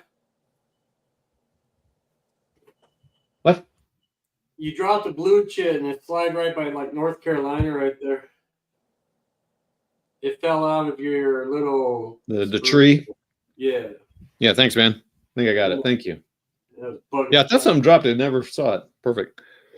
Okay, Frederick, Maryland. So he's in there. Oh, man. At the end of movement, an army absorbs any core in the space, so the AOP absorbs McClellan. Oh, wait. Yep, he goes back. Not there. He goes here. So he absorbs McClellan and 1 SP. The end state is the AOP has 5. Army of the Potomac is what I'm saying. Has 5 SPs. Got it. And the Confederates have 5 SPs, one of which is in Stuart's Cavalry Brigade. That I have correct. So McClellan, does McClellan go over there? Yep, and it's 5. That's interesting. I wonder if I do not carry those counters with me.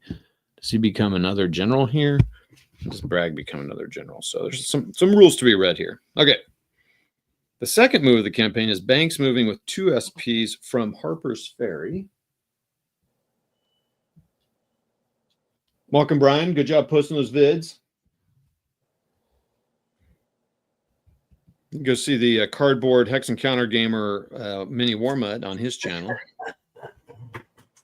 From Harper's Ferry into Winchester. So Harper's Ferry is up here. I'm going to take 2. Yes, you should get used to moving around those areas since you'll be out here in April or May. In Winchester, I'm just going to move point to point. For the third move, Buell takes 6 SPs plus Rosecrans from Cincinnati. Buell and Rosecrans take 6. So they're taking everybody from Cincinnati and moves through Falmouth, Lexington, Somerset, backtracks through Lexington. Wait, what? Moves through Falmouth, Lexington, Somerset, backtracks through Lexington. What is happening here? And ends in Lebanon. That sounds like me playing. What? Buell drops off 1 SP in each space and ends his move with 1 SP plus Rosecrans. Okay, so I'm going to drop off 1, 2, 3, 4, 5. I think that's what they're saying. So we're going to assume that's what they're saying until told differently. Ooh, this could be big. The Union's getting some spaces here.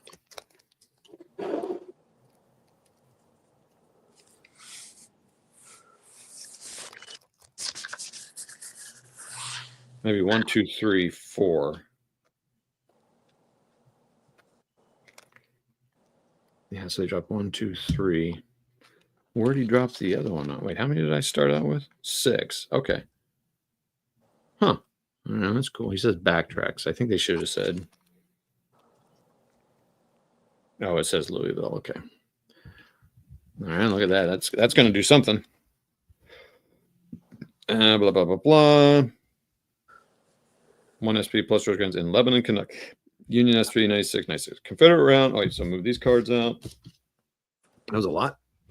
Okay. So battle failed, but they got some troops down in Kentucky holding some towns. Okay. What's everyone doing out there? Good, buddy.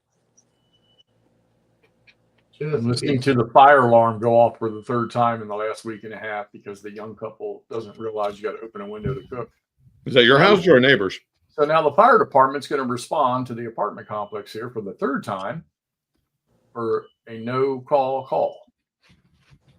Feel bad for those guys.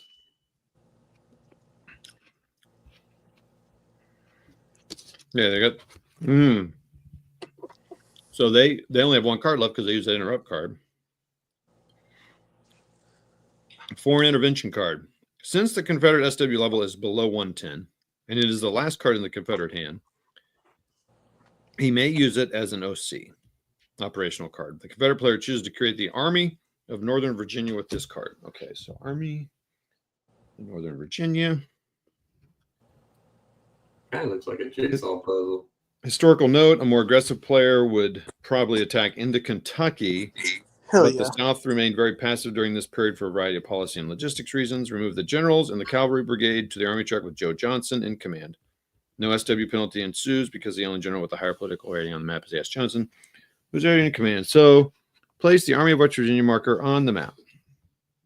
It was a little vague where to do that. Okay, so Joe Johnson. Where's Joey boy? There he is. That's going to go there. How many strength points?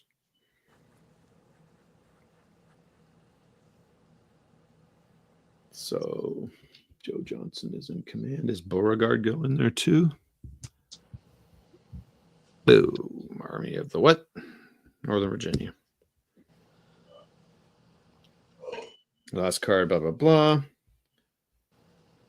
So that's here. I would assume Beauregard goes 2, and it's going to be at, that shows 4, 5. Okay, so it does show 5, no penalties. So then I wonder if Beauregard comes, I wonder if Stewart comes out as a cab commander. I'm going to put him in there, but I have no idea. So we'll just put him here sideways.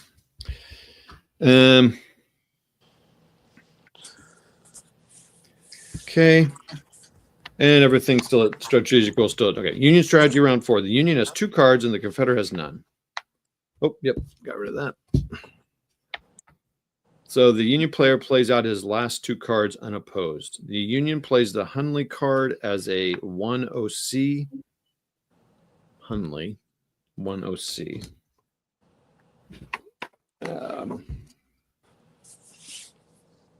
And relieves McDowell of command. Aw. Sorry, McDowell.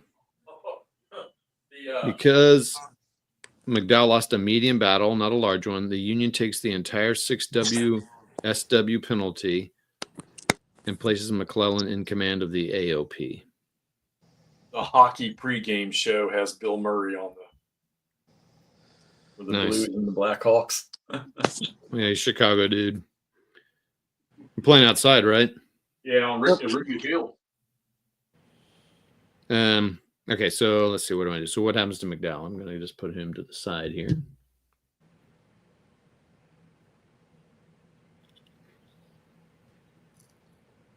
And takes the entire 6 SW penalty. So, wow, they're going to go down to strategic will, down to 0, no, down to 90.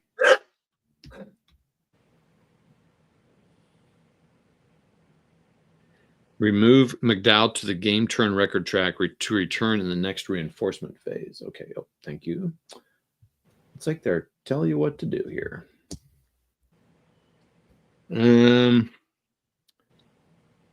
Okay, SW 90 to 96. Union to Confederate.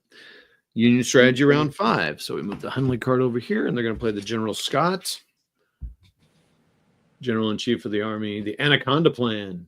The Union player may either increase the blockade level by 1 or increase the amphibious assault modifier by 2. Oh, that sounds good. What's he going to do? And he increases blockade level from 1 to 2. Okay, so right after this card, play of the strategy rounds are concluded. Union 90, Confederate 96. Okay. During the political control phase, all spaces within supply non-cavalry SPs have PC markers placed in them or flipped. The Confederates gain control of Springfield Mo. Oh no. The Union gains control of. All right, so let's get on our little counters here. So Springfield Mo is lost. Okay, now who gets it?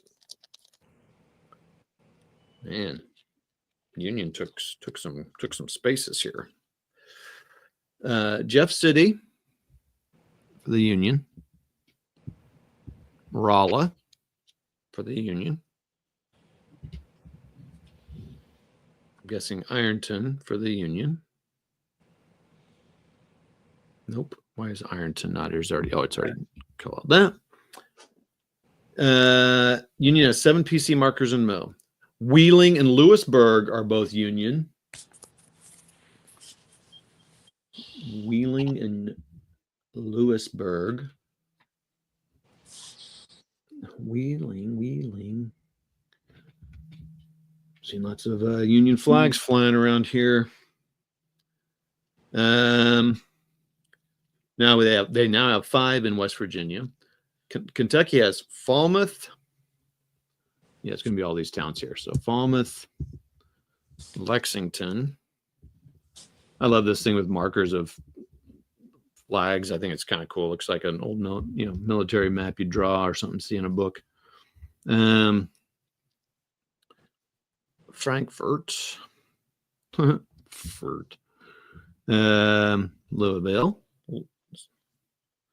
Louisville.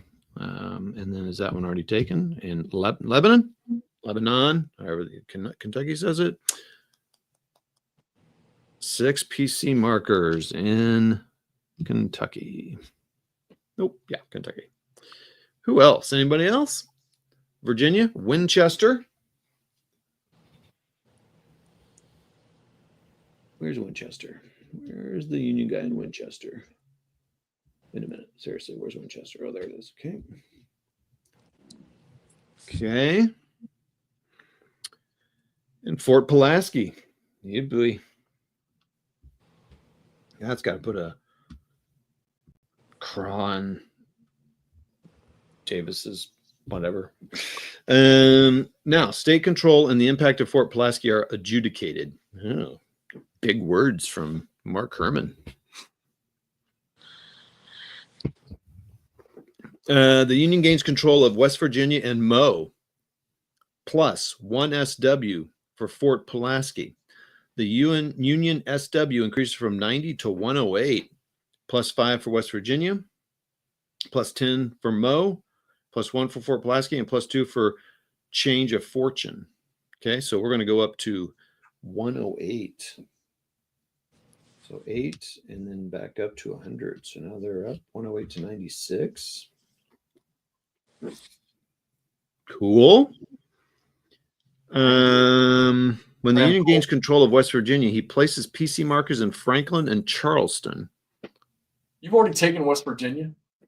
Yep. Yep. What's wrong with you? What, me? He knows what you want him to do. Well, yeah, I know what Jeff wants. Sorry, buddy. I'm just reading the book, man. I'm going back to squad.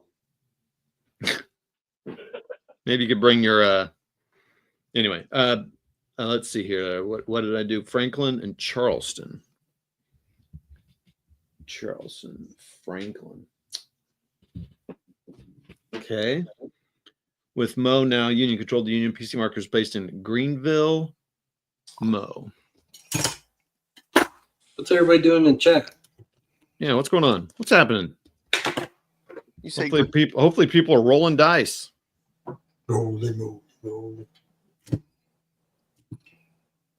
Union PC markers are not placed in Springfield and New Madrid because they contain Confederate SPs. Place PC markers in the state control box on the map to indicate Union control. The South loses. Okay, hold on. Let me do that after I place these. State control, which I assume is there. So West Virginia is controlled and Mo is controlled.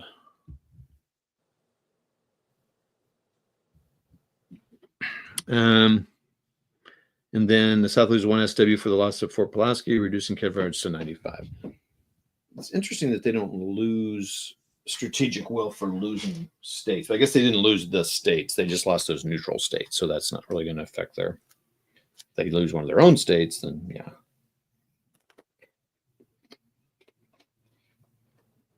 For example, they lose Georgia, it's 15. Okay. During the attrition phase, the Union loses 3 SPs. 1 SP from Frederick.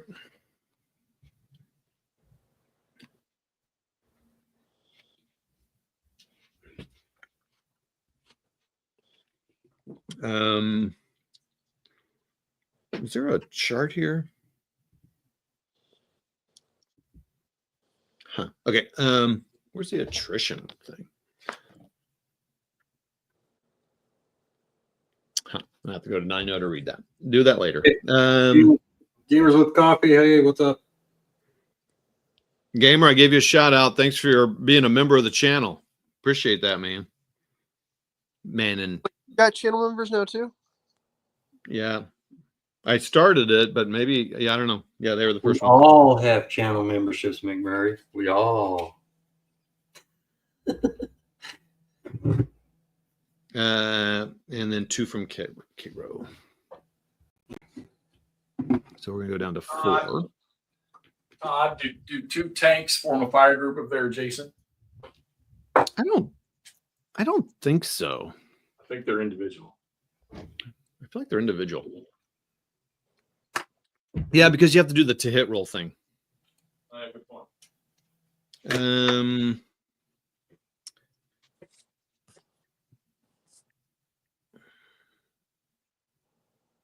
So Cairo had 7, is that right?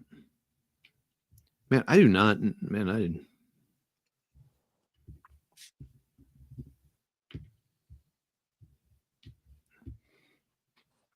Okay.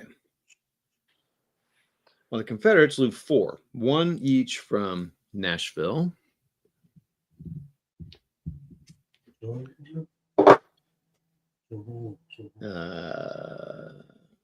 Manassas.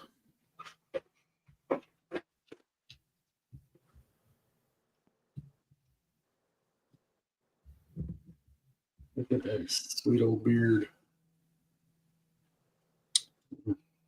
Springfield.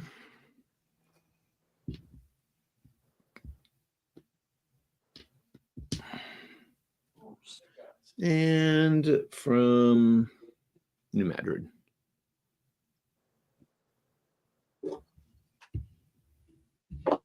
McMurray's painting, right? What? Are you painting? No, I'm doing online trainings. Uh, I wish, buddy. break right now. What? Taking a little break right now. Straighten up the room. Place PC markers in. Oh, shoot.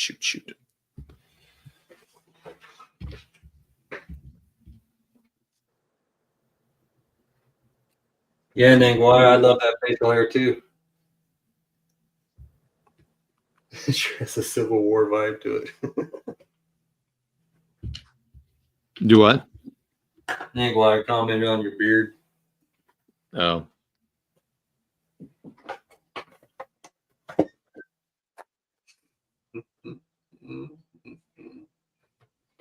I'm trying to look like a Civil War general.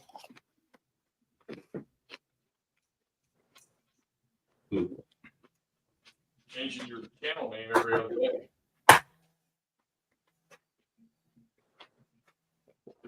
That's interesting. Does it say this on the card? Oh, it says right there. Well, that's one nice thing about card-driven games. They give you the rules. You don't have to remember stuff right there. So you would reshuffle the deck, but I don't have to shuffle it because the card's already out. But so shuffle. All right. On game turn 3. So we've seen some control shift. The Union's been doing what they wanted to do, and they got West Virginia and Missouri and Kentucky. Wait, did they take Kentucky or not? No, they did not say to take that. I wonder why. So how many do they have? They have 1, 2, 3, 4, 6. They don't have 7, 8. I'm kind of surprised that it doesn't switch over to that. Did Kentucky switch over control? No, it does not say that. Interesting. Okay. Oh, I wonder if they do have to hold 7. Let's see. They have to have 7 to 10. One, yep, and then West Virginia needed 4 to 7. So they need 7. They need to take. They have 1, 2, 3, 4, 5, 6. They need to take bowling. They need to take 1 more to get Kentucky. Oh boy, that'd be a big one. Okay. All right. On game turn 3, only steps B and C of the reinforcement phase are conducted. Does it say that somewhere? Be nice. No reinforcements are conducted. During the strategic movement step, the Union makes the following moves. Total of 12 below the 15 maximum allowed. Okay. All right. What's moving here? 4 SPs. 1 from Lexington, Falmouth, Louisville, and Frankfurt to Lebanon. So we're going to put 4. So Lexington, Oh, yeah, they're going to take that moves. So Lexington to what? What? All to Lebanon. So 1. Falmouth. Okay, so they're moving all these guys. And Frankfurt. Nope. Lexington, Falmouth, Louisville, and Frankfurt. All to Lebanon. That's a nice Wargamer stack there, buddy. 1 SP from St. Louis to Cairo.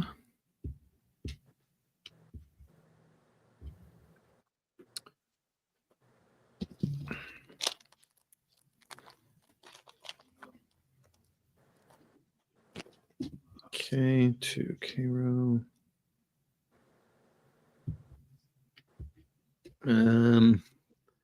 2 from Jeff City to Cairo. So, man, they're loading up Cairo. I think I see what's happening here. Okay. I like this this Missouri theater stuff going on right now. Yeah, it's nice.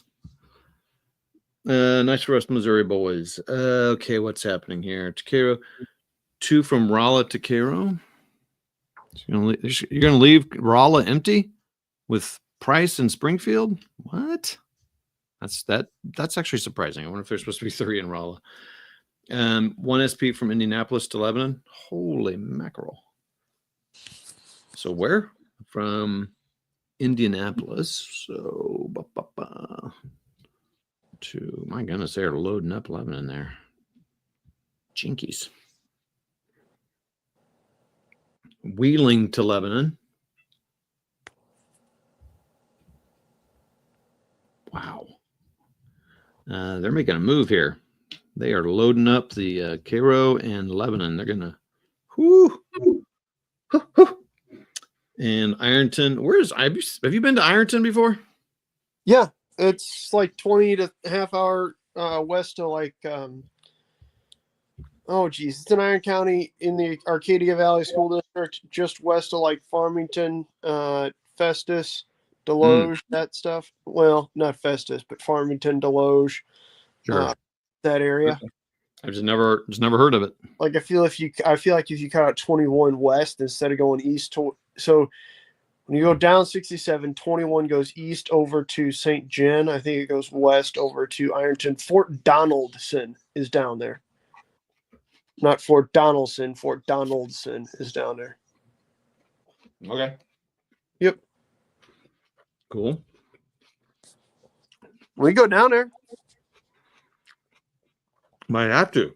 That would honestly All right. be cool. All right. Confederates now. Nashville to Dover. Manassas to what? Strasbourg.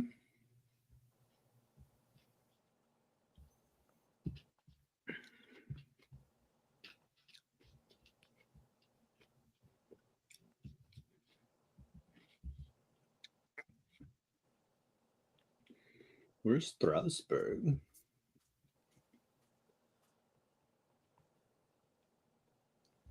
All right, seriously, where's Strasbourg?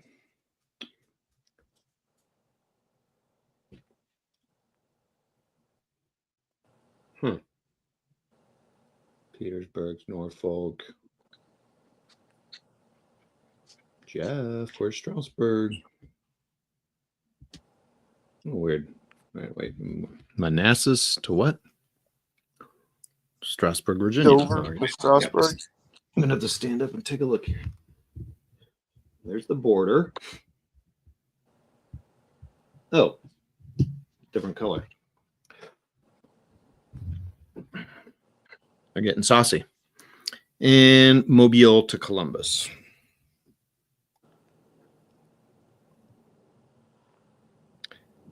Yep, that was my fault there. To Columbus, what? Kentucky.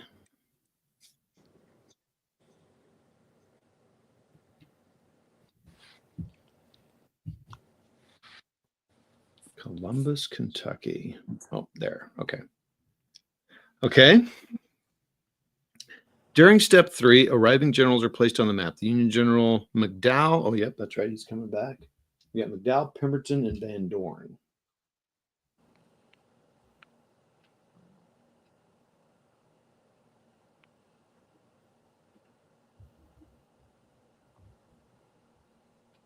Oh, these are not the right generals to be looking at. Okay, come on now. It's going to be the last. Yeah, it's going to be the last stack I look at, of course. Okay, perfect. Van Dorn. Okay, so Pemberton, McDowell, and Van Dorn. Oh, come on. So where do they go? McDowell is placed in Frederick.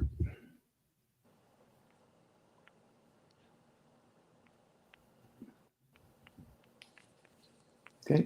And Van Dorn and Pemberton are placed. Van Dorn is moved to Springfield, Mo. Yeah, I need to take some of those towns back. And Pemberton and Fort Sumter. Wait, is that right? Fort Monroe. Damn, Tim is here. What's up, Dan Tim? Did I read that right? Where's he going? Yeah, Fort Sumter. Oh, Fort Sumter, South Carolina.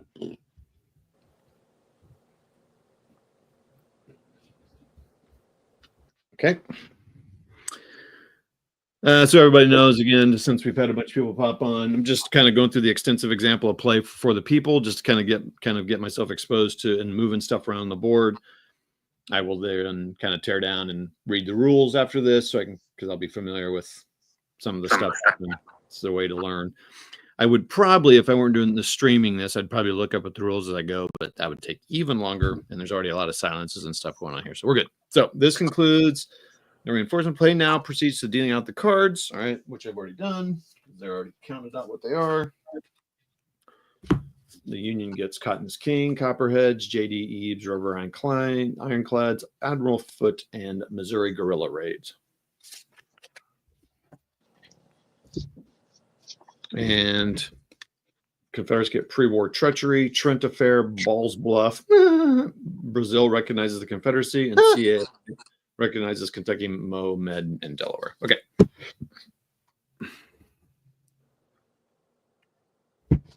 All right, let's see what's going on. Oh, look, another Todd, stand up. All right. Let's see here. Got all, so let's make sure I got all the hands correct here. Okay, it says I'm supposed to have 6 cards. Union hand is Cottonist 1, 26, 2, 67, 57,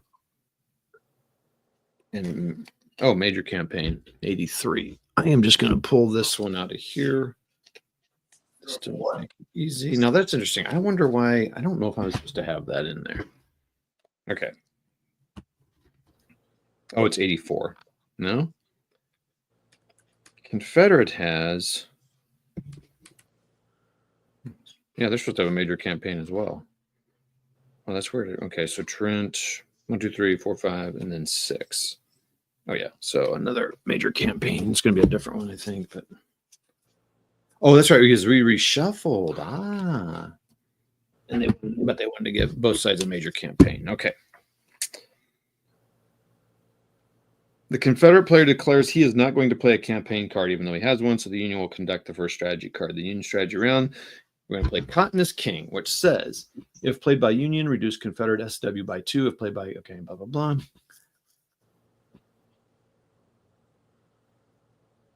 Okay, so let's see what they actually do with it.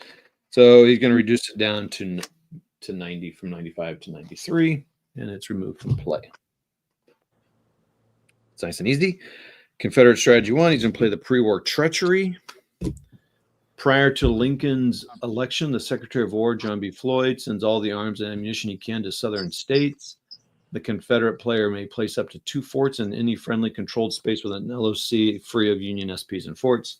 Removed from the deck if played. So what are they going to do? They're going to place forts in New Madrid and Manassas.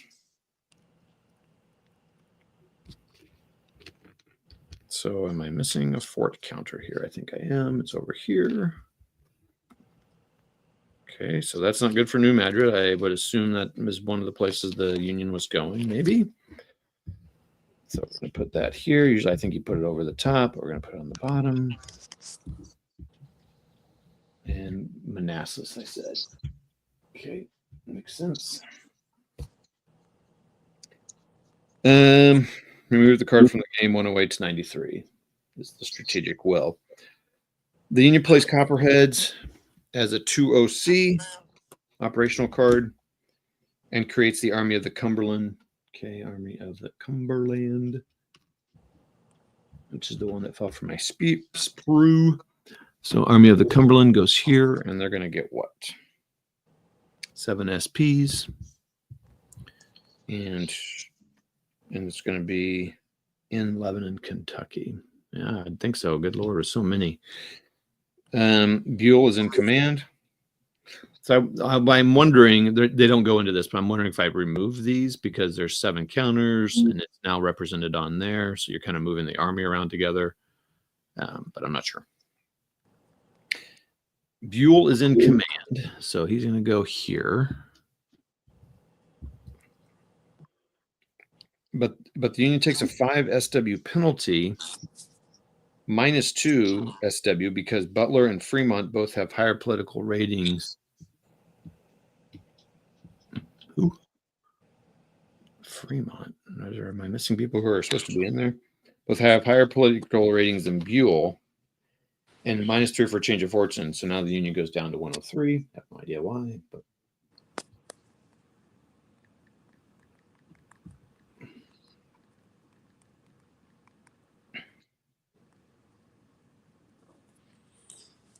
(103 to 93). Confederate strategy, so that's it for Copperheads. Confederate SW total is increased by 5 due to the Brazil recognizes Confederacy card. Come on, Brazil. What was that? +3 SW due to the card and +2 to change of fortune. So it's going to go up 5 to 98. Cool. Those cards go fast. That one goes out of the game once played. The Union plays the Riverine card, which is J.B. Eads Riverine Ironclads. J.B. Eads constructed a fleet of 7 ironclads in 3 months. The Union amphibious assault modifier is increased by 2. Okay. Anything else happen?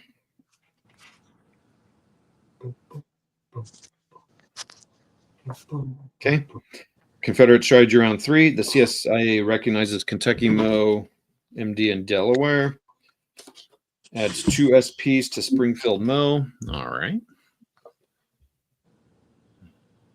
Yeah, I think they're gonna get saucy on this here. They got 2 generals in there. Remove the card from the game. Union SW 103. Okay. Union strategy round 4. It's gonna be a little longer here. Admiral Foote. Union may make a naval move with up to 3 SPs +1 general. If an amphibious assault occurs, you receive an additional +2 DRM. Add 2 DRM to running the guns die roll. Running the guns. Admiral Foote. All right. Launches an amphibious assault. The Union takes 3 SPs from Cairo or Cairo. 3 SPs. We'll do that. This is fun. And moves them to Dover, Tennessee. Dover, Tennessee. That's kind of fun. Go river to river. That's fun. Okay. To assault the fort, the battle is a small battle. So 3 against 2, but I think you had the fort, so 3 to 4. Oh, 3 Union versus 2 Confederate.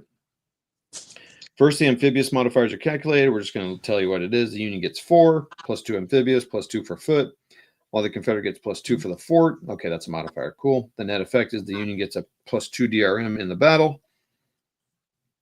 Neither side has a force ratio advantage nor leader, so they both roll a die. Union rolls a 5, +2 is 7. Confederate rolls a 3, which is unmodified. Both sides lose 1 SP. All right. Wait, how many did they say they take over? Yeah, okay, so 1 and 1. Okay, cool. but the Union achieved an asterisk result, so the Union wins the battle. The surviving Confederate SP retreats to Franklin, Tennessee. The two Unions occupy Dover and cease movement. The Confederate fort counter is removed from the map, of course. Okay. And is available for redeployment. The Union gains 3 SW. All right. 1, 2, 3. 1 for removing the Confederate fort and 2 for changing fortune of war, whereas the Confederate SW is reduced by 4. 1, 2, 3, 4. 1 SW for losing the fort and 3 for changing fortune of war. Union 106, 94. Okay, cool. So our Admiral Foote can probably go away. Confederate strategy round 4. The Confederate player uses his major campaign card to fall back. Oh, that's it. Now that his line has been broken in the west, the AOT in Nashville moves to Corinth, Mississippi. Oh, it's up here. So I'm sorry, where's it go? Corinth, Mississippi. Where's that? So moves to Corinth, Mississippi via Decatur, picking up the SP in Franklin on the way. So, okay, so boom. All right, so where are we going? Corinth, Mississippi. Where is that? So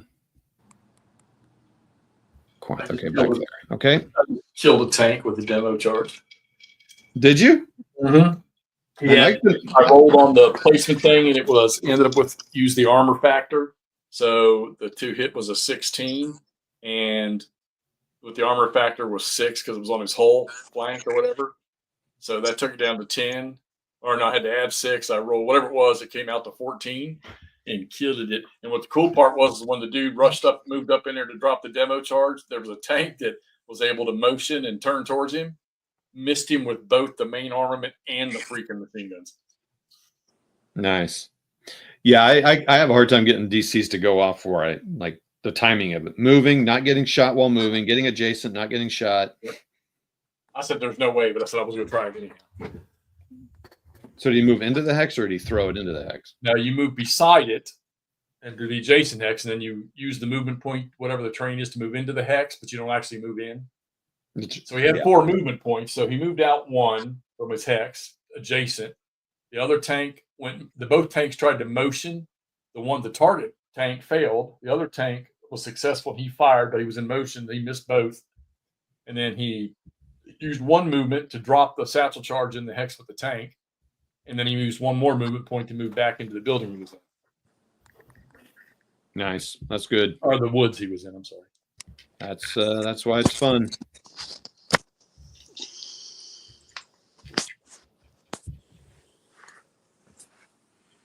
Oh man, the South is retreating back. Wow. The Army of Northern Virginia falls back to Fredericksburg. Whoa. What year are you in? 61. Damn, dude. So I assume everyone moves back. Banning the Fort Manassas, which remains on the map as an ungarrisoned fort.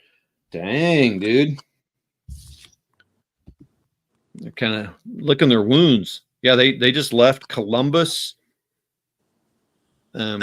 Kentucky, with no one in the fort, and they left New Madrid with just 1 guy in a fort. So man, they go down there and claim Columbus and New Madrid. They just got Memphis next on the Mississippi River, and right now, oh, there should be there's nothing in Memphis. Wait a minute, what? Where's Polk? Why would you not retreat back to Memphis? But they said they're not necessarily doing everything right, the strategic thing. Oh boy, it's gonna be a long one here. Okay. Union strategy round 5. The Union follows suit by playing its major campaign card, of course, and follows up on its Western success. Yeah, it's kind of cool, Andrew, that this is happening on this one. The AOP moves from Frederick, Maryland to Manassas, Virginia, eliminating the ungarrisoned fort. Ooh. Wait, who did? Where? What? The AOP, Army of the Potomac. Where's that counter?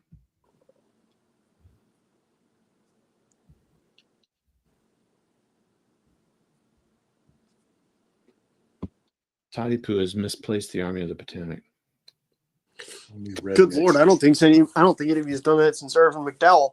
Zing, got him. Ding, burn, got him. I'm just kidding. You already sacked Irvin McDowell. He came back. Oh, he came back? I was about to Yeah. say that should have hinted off to Jeffy what year it was. The Union follows through by playing its. Okay, hold on. Where is that? Did I bring that counter somewhere? That should be up here somewhere. Maybe I've got it somewhere else. Boom, boom, boom. No, not Van Dorn for the win. Nathaniel Lyons, Franz Siegel, and Fremont for the win. Oh, there it is. Earl Van Dorn and Sterling Price can pound sand. Try this again. To Manassas, just I assume that does the general move with him too? I assume so. Everyone just moves in. I don't know how that works. We're just moving to Manassas. Remove the fort. Whoo! Eliminating ungarrisoned fort and expending an additional space of movement to place a Union PC marker in the space. Goodness gracious.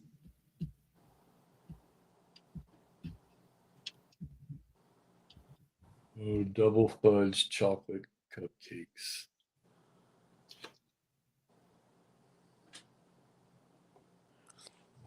Halleck moves a core with forest piece from Cairo. So Halleck, you can move 4.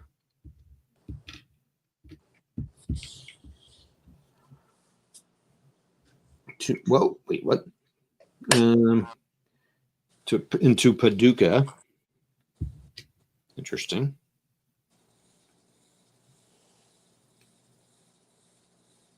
Drops off an SP, which makes sense. It's going to be 3 with him now.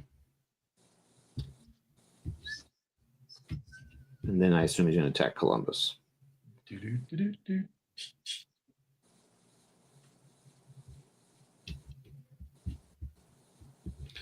Okay, so that's what? 3. So now it's going to be 2 and 1. Sitting there dropping little Union turds all over the place. All right.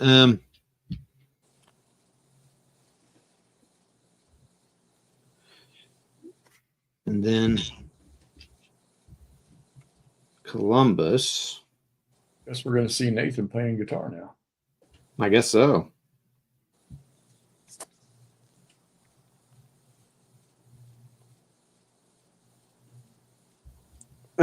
Nangway, I think Van Dorn very notably got caught trying to get after whatever that doctor's wife's name was. And by trying to get after, I meant fornicating with.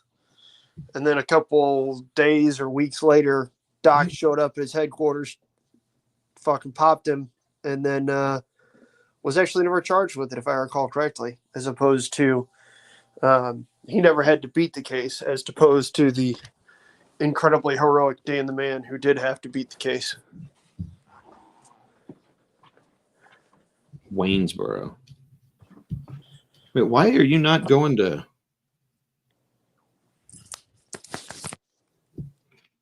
Waynesboro and concludes his movements in Pittsburgh Landing? Why did you not take Nashville? What's Pittsburgh Landing, Toddy? It's in Tennessee near Mississippi. What battles fought there, Toddy?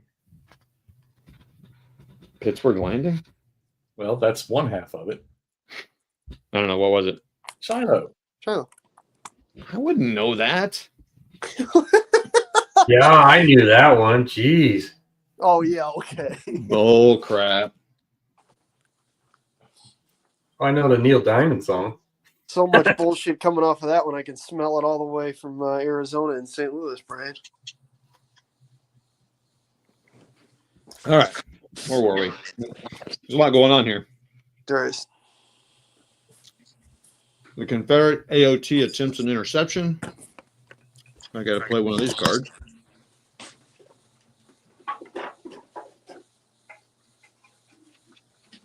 But rolls a 6 and fails.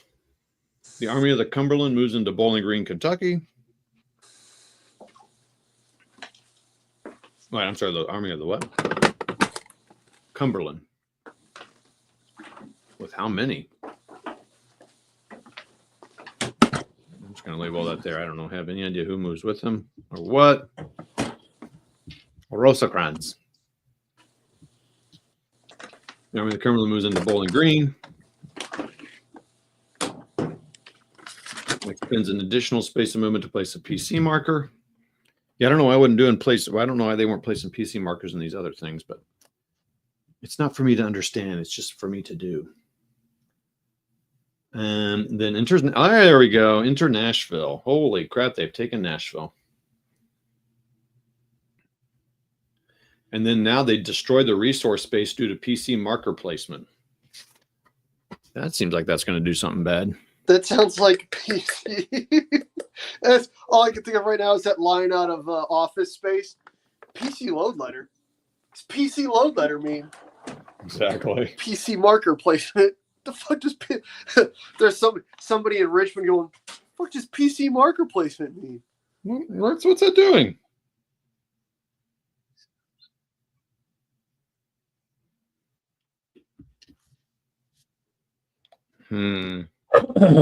Please hold. Resource space destroyed. I guess I'm going to put that in here. Oh man, there's all kinds of stuff happening. I'm going to put a PC marker in there. That's political control marker to you, sir. Do.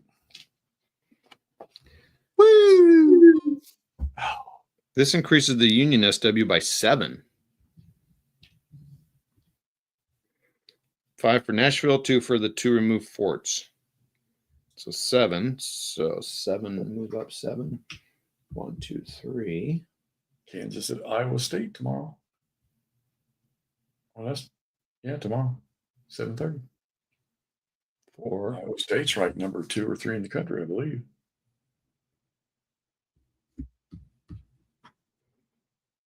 Okay. The Confederate total is reduced by 7. 1, 2, 3, 4, 5, 6, 7. So it should be 87. Okay. I thought we played West Virginia tomorrow. Yeah, it says here, Kansas at Iowa State tomorrow night at 7:30 p.m. Is that women's? Yeah. Oh, yeah, it is women's. No, my bad. My bad. I think they're more fun to watch anyhow. Hey, look, Yeah. Brian posted a Hex Encounter game on Facebook. What? What? The Confederate player plays Ball's Bluff, a battle where a Union brigade was crushed after crossing the Potomac, October 21st, 1861. I used to live right there, like a mile and a half away from it. And they remove 1 SP from the AOP. So I assume that's down this way. I have no idea. I can't wait. I cannot wait to read some of these rules. Because what do we do with the Army of the Potomac? He went over there. So I assume that goes down to a 3, but I don't know why. I got a free express delivery thing from Walmart. So I ordered my groceries at like fucking 7 o'clock this morning, and they were delivered at 8:30. Whoa. 113.87. Okay, the Union plays. We're getting near the end here, everybody. Union plays Missouri Guerrilla Raids card as a 2OC to place a PC marker, PC load letter in Columbus and Paducah. Ooh. Man, this game seems to be really going toward the Union way here. Which, unlike the other game I played in 1861, GCACW, nothing goes the Union way. I'm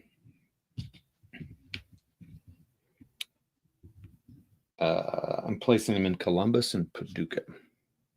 I need to order some more trays, not GMT ones, though.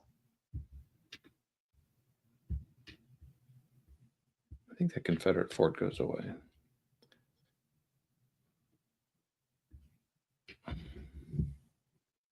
And Paducah. The Duke of Duke. Marmaduke. Donkey Dog. Confederate strategy round 6, last card. I'm hungry.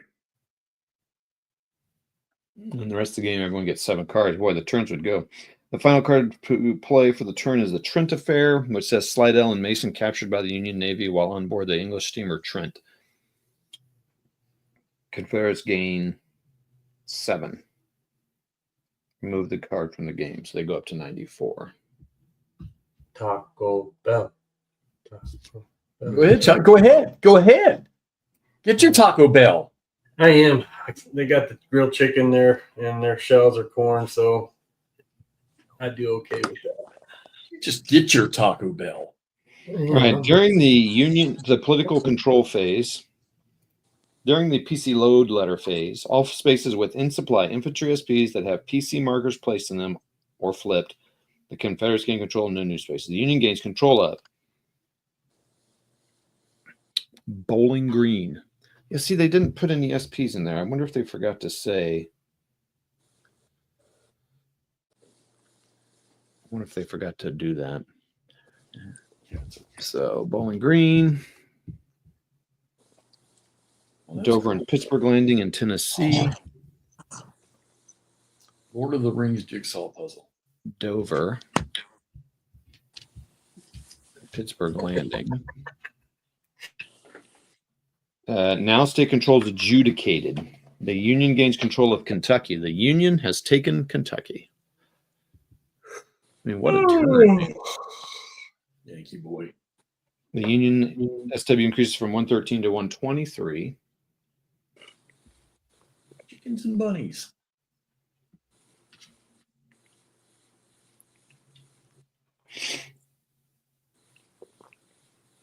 The PC marker is placed in Kentucky state control, which I did, and the political control phase ends. War weariness is assessed against the Union each fall turn, and a comparable penalty, war guilt, is assessed against the Confederacy. If the Emancipation Proclamation has occurred, since the Emancipation has not been played yet, only the Union suffers a 5 SW penalty at this point in the game. So they're going to go down to the Union SW is reduced from 123 to 115. So 115. During the attrition phase, the Union loses 5 SPs. 1 SP from Pittsburgh Landing.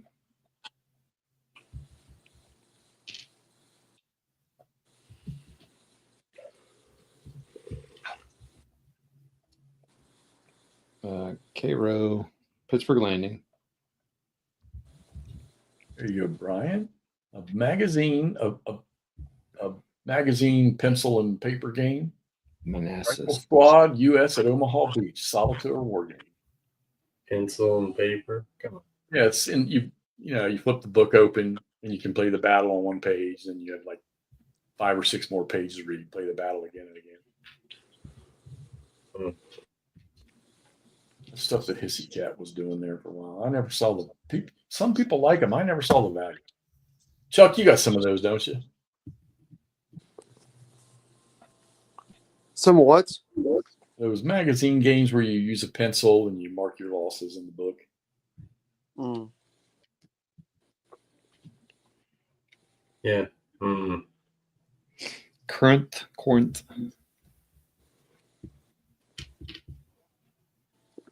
Pussycat videos are funny. Are those? Is this like an example play for the whole?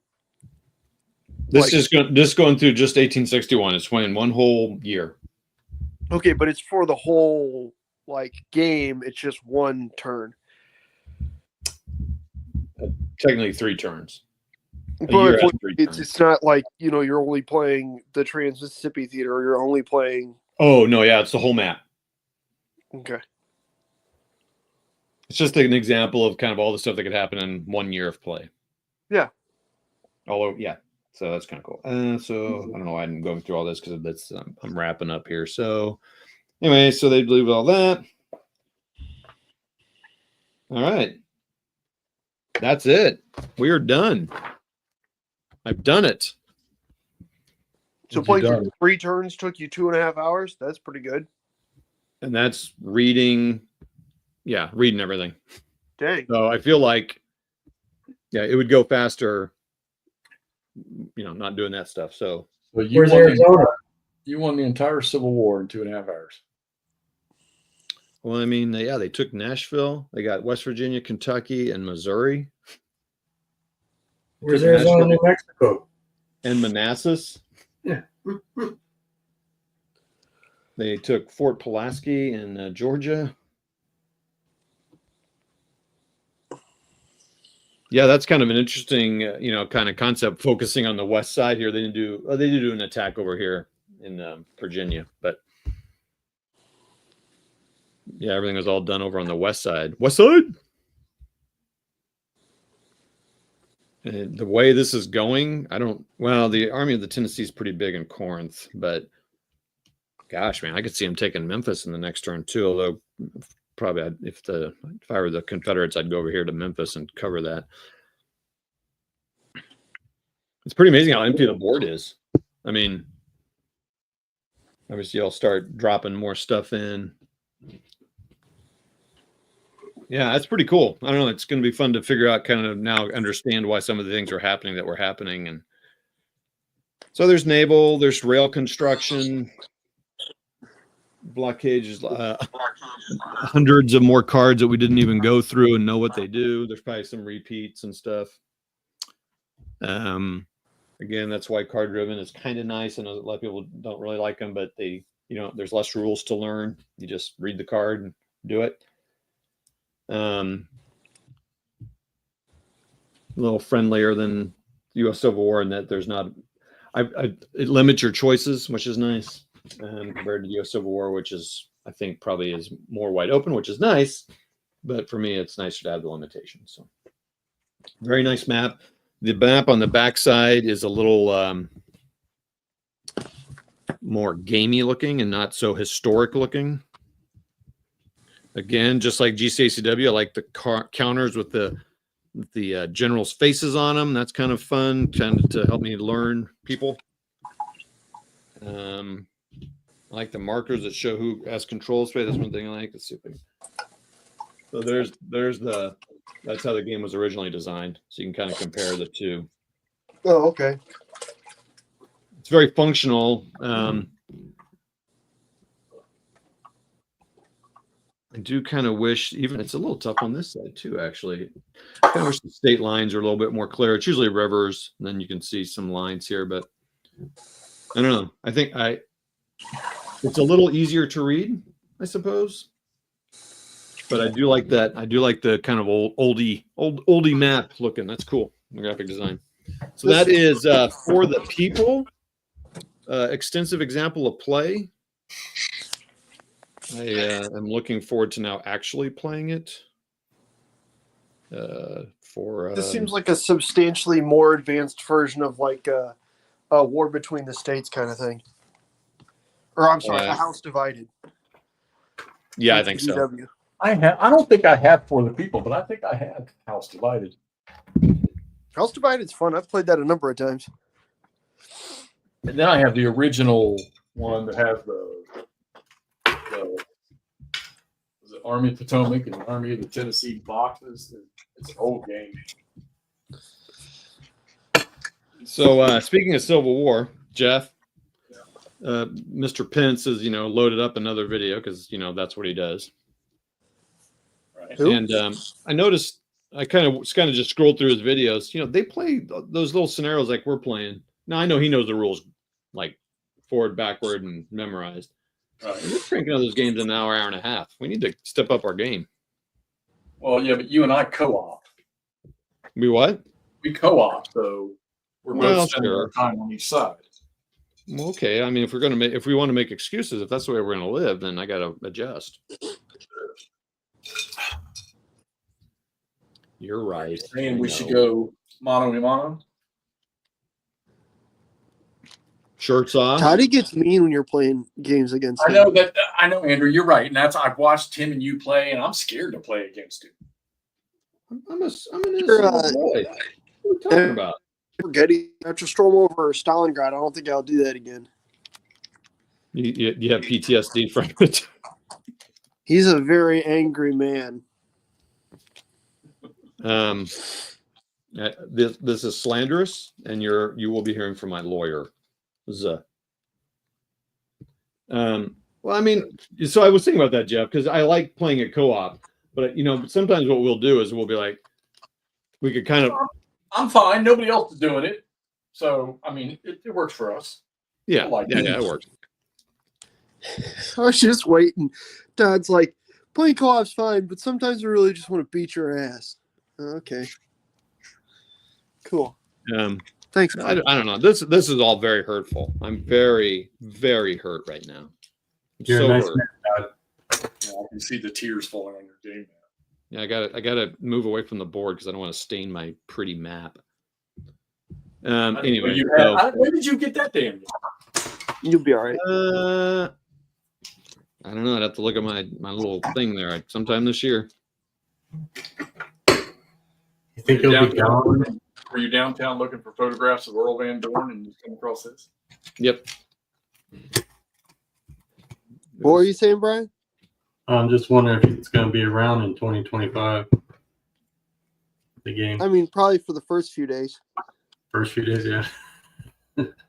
Again, all these hurtful words. It's just hurtful. What? Someone save me on here. What is hurtful here? I do want to say real quick then that we're kind of wound down here a little bit and we're just kind of gabbing. Watch, we'll probably get a lot more people on here. In fact, we went up 5 viewers since we started chatting. Waterloo, yeah, man. And Guy, you should I know you're not that era, but I guess I'm not either. But those are kind of nice games. Are there any? God, oh man, I bet there aren't any World War I game. Oh, Andrew. Yes. Jeff says I need to get those blue and grays from you to try the blue and gray games because he thinks I would like them because they're similar to the Napoleonics. Okay. Yeah. I think I sent the SPI flat pack to Jeff, but I have the other ones. Okay. So it won't be the flat pack 4-pack like that, but I've got them. I know I have the Decision Games one, which everybody bitches about. And then, I'm sorry, I have the SPI like normal box game, just not the flat pack. So I was going to ask you about this. I wasn't in the room. What were you jabbering? No, I was telling him about the blue and gray. Oh yeah, let him use it, Andrew. He'll love it. Yeah. So, but hey, I was curious, how wet are you to this flat pack here? Can I put it in a little box or something? Because the flat pack's like going to crap here. I don't care at all. About the Napoleon one. Yeah, as long as you like keep the face sheet of it or whatever. Yeah. But no, in terms of how attached am I to the actual flat, they're garbage. You're good. Yeah, that's kind of my point, I guess. Like, I realized they were super cool when they came out, but A, they're not that good of a storage solution, period, and B, they don't hold up at all. So yeah. Okay, cool. I was putting them in bags just to keep track of. I kind of tried to break down the scenarios so the counters were easier to get to. That's perfectly fine. It's a very slow setup game. I have zero issues with that whatsoever. Groovy. Groovy. Now I just gotta get a box. Todd, we're still playing Iron Cross tonight, right? No. What? Nope. It's Tuesday. I thought you said we were playing Iron Cross. No, you're silly. You're killing me, Smalls. What on next Tuesday? Busy. You guys hear this guy? Wait, so is this to get you ready for that scenario? Yeah. Yeah. Not bad. This is just what people tune into our channel for: scheduling. Well, We are it's so wargaming. Like, It is Ain't wargaming. but one schedule I'm worried about. I know. Maybe when we get together on I don't know. Next Tuesday is actually quite a busy week here. When is? Oh, wait a minute. Hold on. Oh man, yeah, that will not work. Actually, next Tuesday won't. The 14th would. Yeah, 14th would if you want to do it here. 14th, what? I'm supposed to be up there for helping Pat run a game on the 14th. Okay. We're not restricted to Tuesdays by any means. That was just a. The 15th would work too. Wednesday. Possibly, yeah. When's our show? 10th? 10. Yeah, so everybody, we have a show on the 10th, so a week and a half away. 9 days to be exact. We're going to be, what are we talking about, Jeff, on your show? Our show, not mine. What's on your channel? But The stuff we played in 2024. okay, well, no one else would know that. That's what I'm asking. I was trying to set you up for a little promotion, and you're like, Like we do every year. okay. Andrew rates the games on whether or not that you need Cheetos in bed.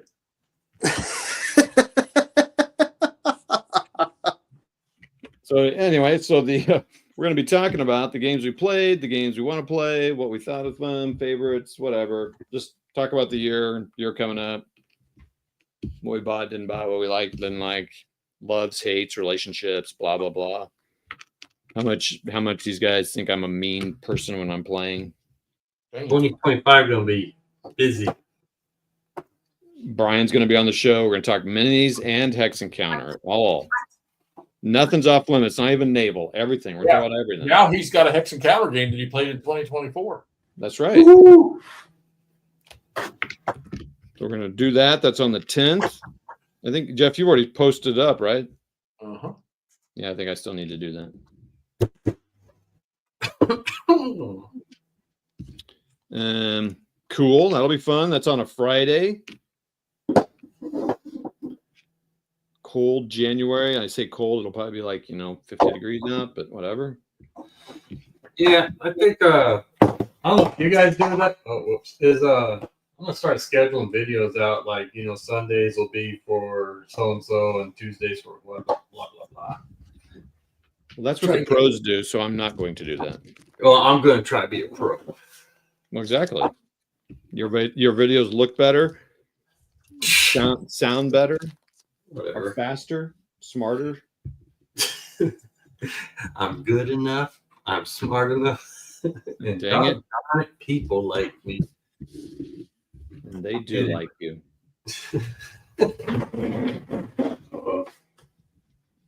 That's a cool looking board though. But it looks like a jigsaw puzzle. Well, I mean, Nanguai is doing pretty good. He has that scheduled every Saturday. I don't know, Nanguai, do you schedule other things? I think, your Saturday things scheduled. But Saturday morning. He owns Saturday morning.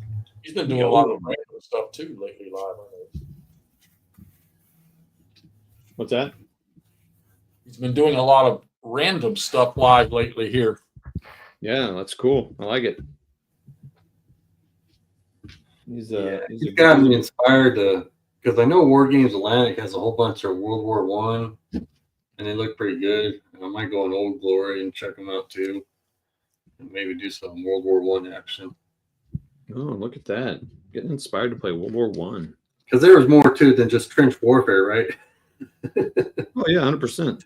Because I don't feel like making any like trenches or whatever. East front, definitely.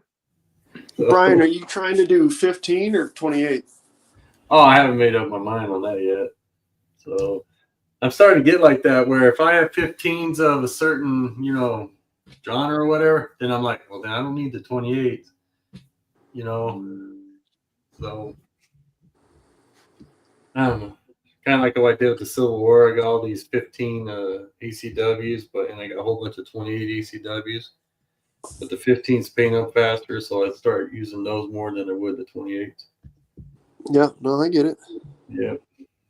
So, Oh hey, Brian, one of the epic ACW things is on Ding and Dent at Miniature Market, 40% off. I already got the Epic ACW. Yeah, gross. Yeah, it's gross, man. But I've been eyeing that Hannibal though. You've been high in what? Hannibal. The Hannibal one. Yeah, Romans. So, I did get the that 1 hour skirmish. He just popped out a new one back in October of medieval and ancients. So I was like, yeah. I was gonna give that a shot too. So you buy the Warlord, Flames of War, all those starter sets and use them all for 1 hour war games or 1 page. Sorry. Yeah, I could do that 1 page rules and well for some of it, but I'll probably use that 1 hour stuff and I'll do the Flames of War rules. I've been reading up on that. Doesn't look too bad. Looks and I like that. It looks like you could just use the cards. Save yourself from looking in the rule book quite a bit. Oh yeah. So yeah. And now if I could just get McMurray to play or whatever, he's hard to get a hold of now. Bullshit. So- You know how hard it is to get McMurray to play a game? Hey, McMurray, you want to play a game? Yeah. Oh, that took you 2 seconds to say yeah. Yeah. Yeah. Anyway. And Yeah, someday when I get Todd back, I would love to do host a big online thing with all That's you when I guys. drop. So, just one. That's all I'm asking, Todd. Just Todd one. back. Next thing you know, it'll be Matt. So, Next thing, what? Nothing. yeah. So, Moving on. moving on. Anywho, did anyone in the chat say what they're doing, what they're going to be? I don't know. Anything. No. Not really. No, they don't listen. So, what did they? Be nice to the viewers. Let's see. What do we got going on here? I haven't looked at the comments lately. Let's see here. What do we got? What time is it? Oh yeah. That all started on Saturday due to chatting with Kinex about doing a Vassal module for Der Weltkrieg. The Weltkrieg. Then morphed into doing a stream on Der Weltkrieg and watching Callendale's playthrough of it. First 10 episodes of the stream, there was not even talking. Yeah, buddy. Callendale? Oh, here we go. Telemachus. First was vodka, then bourbon. And Charles Latour. Callendale? I did. Charles did. 1-0. We're on the edge of our seats. So wait, Jeff. Oh, hey, who was who when we did that live stream, who gave us those payout? Yeah. Started with a P. Papa? Or Oh, Papa. Papa. Yeah. I was thanking Gamers with Coffee for being a member, and I could not remember Papa's name. So anyway, Papa, thanks for that. Yeah, that's How much cabbage are you charging? just for the membership it's $199. The membership he gave us 10 and 25, 10 and 15. Yeah. But I just want to thank him because since the Yes. Gamers joined up, I wanted to acknowledge that. Man, Jeffy's membership is the most expensive, it sounds like. Yeah, mine's the same thing. I'm getting hosed. Who's Special treatment. Well, I still don't have a check yet, so that's why there's been no payment, McMurray. Of course, I have no idea how I divide up that 100. I mean, Ooh. Anyway. what else is happening? So, what's going to be the next game after this goes down? Blue and gray. I don't have it here. It's not on my list to play yet. Yeah, we're not even sure if you're even in your own house right now. If what? We're not even sure if you're even in your own house right now. Why would you? You want me to go check? You throw a rock over there? Oh yeah, when are you gonna send me Battlecry? Because you're not playing it. Hey. Who's in the what? Look at that tunnel. He's kidding. If Battlecry leaves Todd's house, it's not going very far. Yeah, that's kind of already been promised to someone. Sorry, Jeff. Andrew's freaking nieces and nephews have it. He doesn't need another one. What? Wow. I missed that part. What? He said your nieces and nephews have it. I'm like, what? Look I at all see. that fantastic Civil War gameology up there. Finally got my desk all organized. All right. Anybody have any ideas what I should play next? Yeah, pitch in. Germantown. He doesn't have that. What Oh. who should play next? What Todd should play next? Mangalia is going to post a video about this after this, not about this. Cool. Oh man, look at everybody posting vids. Nice. I read a I think blurb you about should the play channel. One Death historical Valley. association asked me to do. Oh, look at that! The World War I Historical Association wants to promote his channel in their newsletters. Talk about big time. Ooh, Yeah, dude. There you Big time, go. big time. that's cool. Todd, we need you to pan up above your shelves. Oh yeah. I know what you're gonna say. Can What's you up read there? that up there, Jeffy? No, I can't. No, it's hard to see. Which one are we looking at?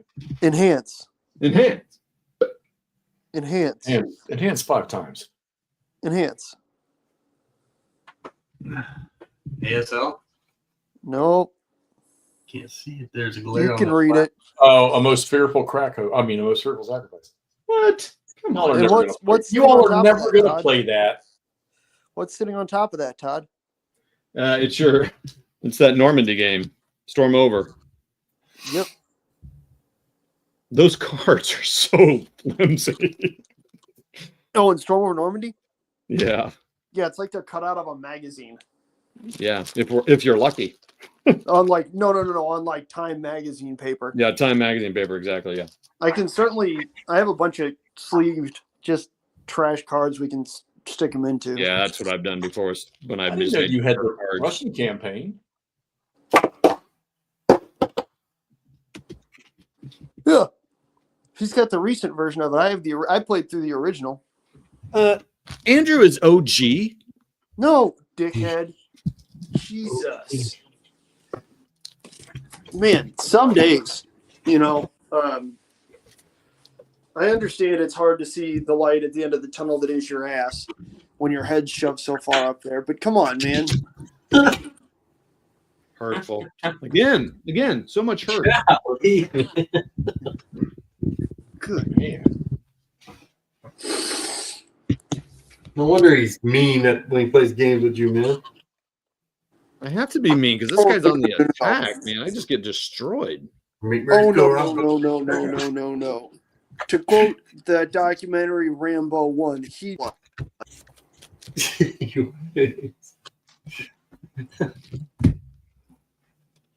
Yeah, What it's I do important to appreciate about remember these bags here is they poke a little hole in them so you can actually express the air out of them, make them tight. Yeah. Yeah. Ooh. Like a twigger. Quite like a toiga. Why I want you to do Axis Empires? I know, I saw that. I'm gonna act like I didn't see that one. Oh man, he mentioned it twice. Remember, most of the games Todd buys don't get played. Play Russian Well, that's campaign. nice, Tango. I think that's like a major commitment, man. Russian campaign. What? Axis Empires. Oh.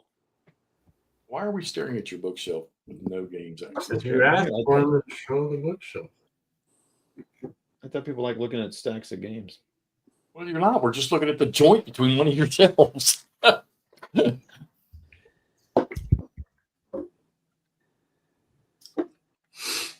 There we go. That's as far back as I can get. Heroes of the Bitter Harvest. I wish I could set this on a motor and it could just go back and forth. You can buy something that'll do that. Oh no, never mind. You'll use it for something else. Come on.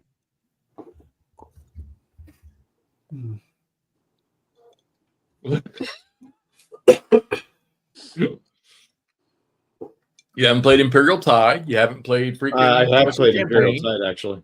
Mighty Endeavor. I repunched my Mighty Endeavor the other Free punch. night. Reclip. I'm sorry. I mean, if I want something simple that's new, I could do Traces of War. You haven't played NATO.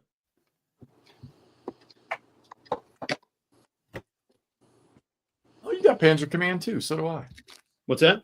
Panzer Command.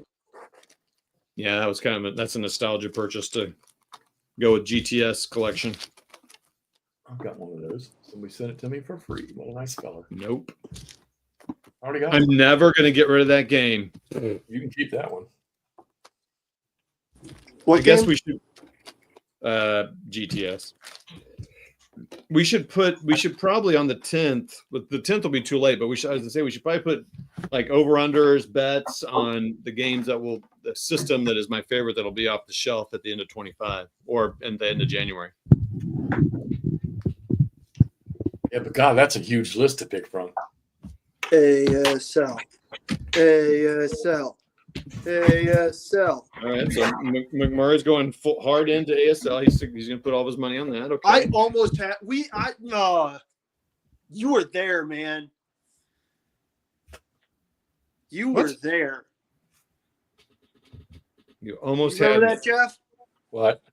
When Todd was there for ASL, like, yeah, okay, I'm done with ASL. Nordic in the chat. Pepperidge Farm remembers. Oh wait, we're getting some comments there.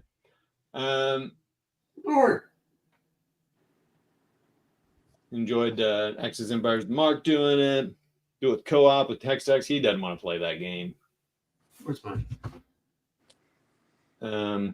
We'd have to vassal that anyhow. Oh, Nordic, you want me to just send those to you? Okay, I'll just pack those up. Except Thunder on the Mississippi. You're good without that. Got it. All right, perfect. We got that. Let me just get that address. Okay, got it. 72 Bugler's Way, Apartment 2, Falling Waters, West Virginia. Wow.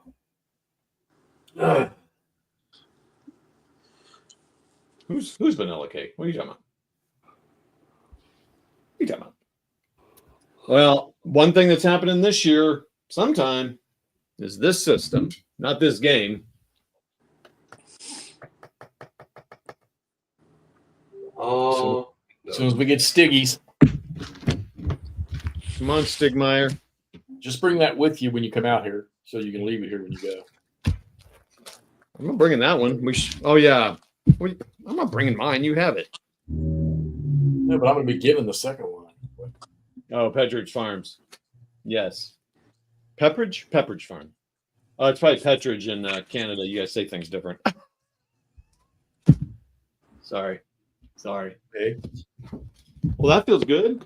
Another thing in.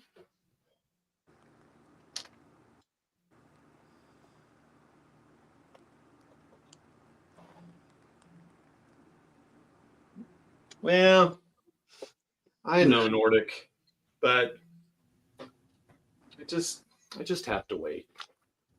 Don't ask me why. All right, let's see here. I go to one of my standards, or what I need to be doing is spending time clipping those counters for ASL. I guess I could go. We could just start a clipping show here. That would be novel. Yeah, no one's ever done that. Isn't that what Ardwolf does? Yeah. Yes. We could start drinking alcohol. Drink my bourbon.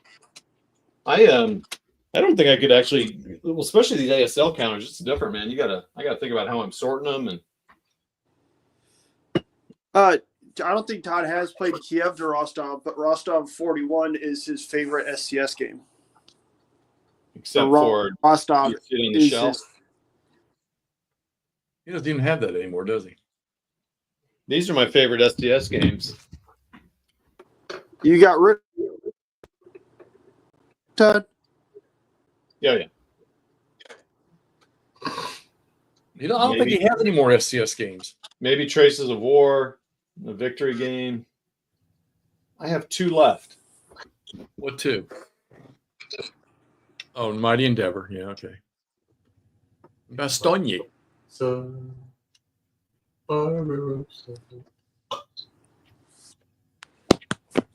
That is that that is the first SCS game that Toddy recommended that I buy. And it is the second SCS game I ever played. Which one's that? Baston. Oh, yes. You recommended I get that, and I ordered it, and then I asked you about Stalingrad Pocket 2, and you said, yeah, that one's good too. And I ordered that, but Stalingrad Pocket 2 got here sooner. So I played Stalingrad Pocket 2 and then Bastogne.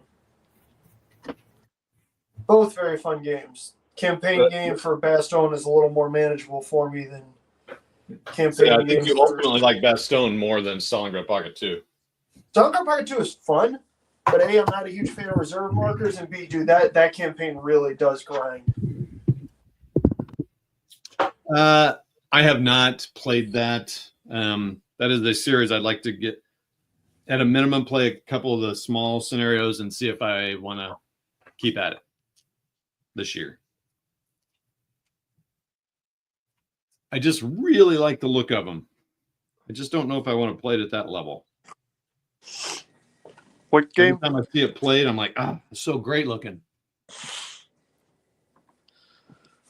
Jeff likes it. I think he likes it better than OCS. It's the best East Front system out there. What games are those, Toddy?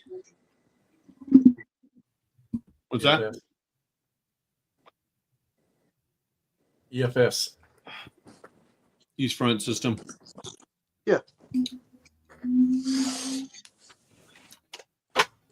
All right, Nordic. Do some OCS and EFS on your channel. That'd be great.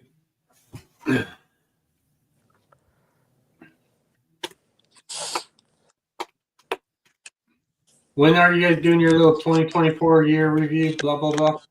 The The 10th. 10th. No, when are you doing it with us on the 10th? A 10. I gotta put that. I need to schedule it. 9 p.m. my time. Oh, so 6 8 Central. So 7 o'clock. So what is that, like 7. 3 p.m. Arizona time? Are you Mountain Time? 7. 7. I believe it's comfortably mid-afternoon. Yeah. Right now it's what 10 till 4 over here. Not often on a 4:30 4:50 on a Tuesday afternoon. We just be chatting here almost 3 hours. For a new year. The year is almost over by the 10th. I could go back to work on Thursday, man. Oh, Thanks. no, you poor baby. Thanks, Toll. Stop. I know. What's the point? I don't know. We just couldn't connect any earlier.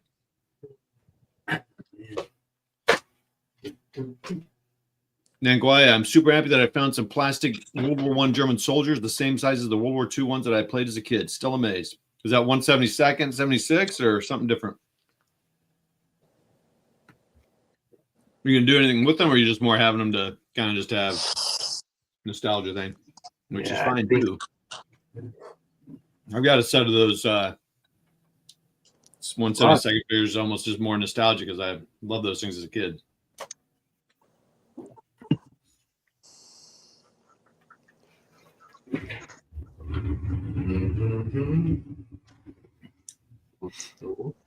One of the plastic crack guys posted Andrew about playing bolt action in 15 mil with 2 base figures. Oh, really? 2 figure based, yeah, on the small Flames of War bases. That sounds familiar. Yeah, well, his look good as opposed. Oh, jeez. I'll stop. Nordic says next year it's going to be a lot of series games, so I'm not constantly learning new rules. Amen, brother. I got a whole bunch of Battlefront local forces in here, infantry company. Yeah. Here am I. That's one system. 1, 2.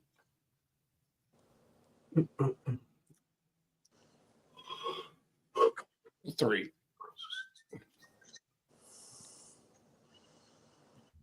Well, yeah, maybe I should, when we do our show, I should just have the camera face this way and I can point them out when I'm playing.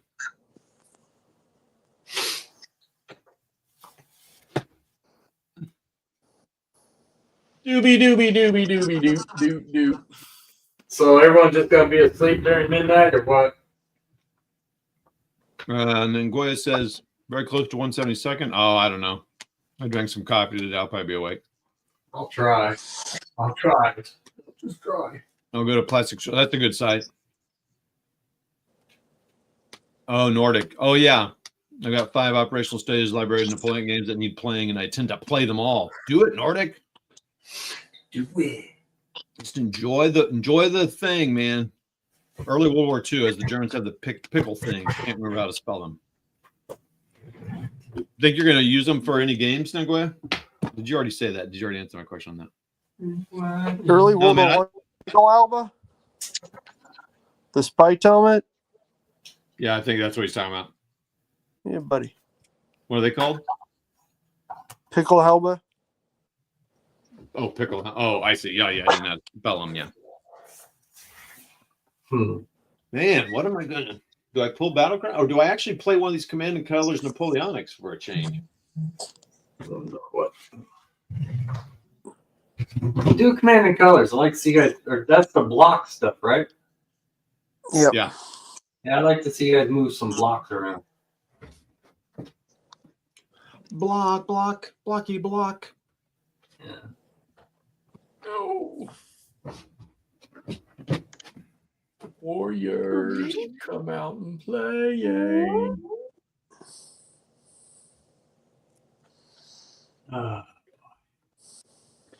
And always says I have to stay up for my villagers for Animal Crossing New Leaf as they celebrate it. I'll be awake until 8 p.m. tomorrow evening. I've got 6 of the OSG series, and that includes playing. Cool. Which one are you going to go first? Are they punch? Are they ready to go? My games are never punching ready to go. Except for this one. Oh, look. Looks like Scrabble. Let's see here. Rolica, Corona, Vimerio, Rivercoa, Talavera, Basaco, Salamanca, Garcia Hernandez, Salamanca, Waterloo, Combat de Terre. Oh, I should do Quattro Bra since I just played that. Quarter They brass? have a lignite. Quattro Bra. It does not have a lineage. They have they do cover those in one of the other modules. Oh, in the Prussian module. Oh yeah, probably. Yeah, this is all France versus Britain, so with some other.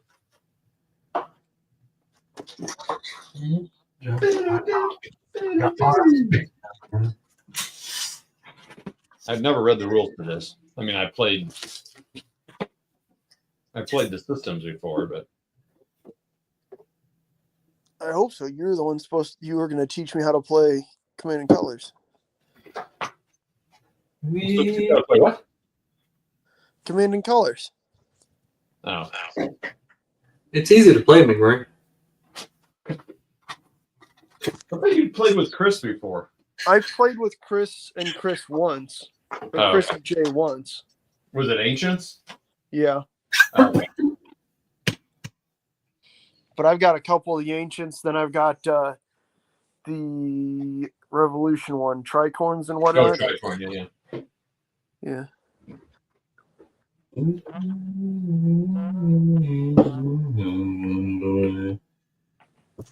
All right. Correctamundo, my Hey, friend. McRae. Yo. I wonder if I should send the pics in for analog. If I could do that right now. Would these be still accepted before the first? Honestly, I just do it and label it with your day of the week. All right, I'll do that then. Saturday's my day. Send a picture of your Hex Encounter game into it. Whatever. That's my one Hex Encounter game of the year. There you go, buddy. So Yeah. it works. Thank God tomorrow starts a new year. What are you playing next? Well, we gotta wait till December, huh?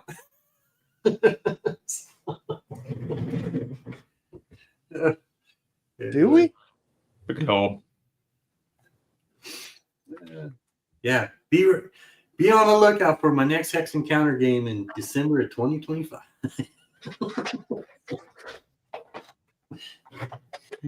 Oh man. It'll be German time. I'm gonna do Germantown.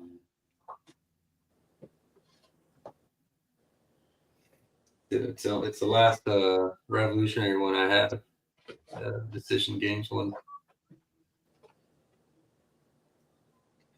Oh well. You got this. Oh yeah.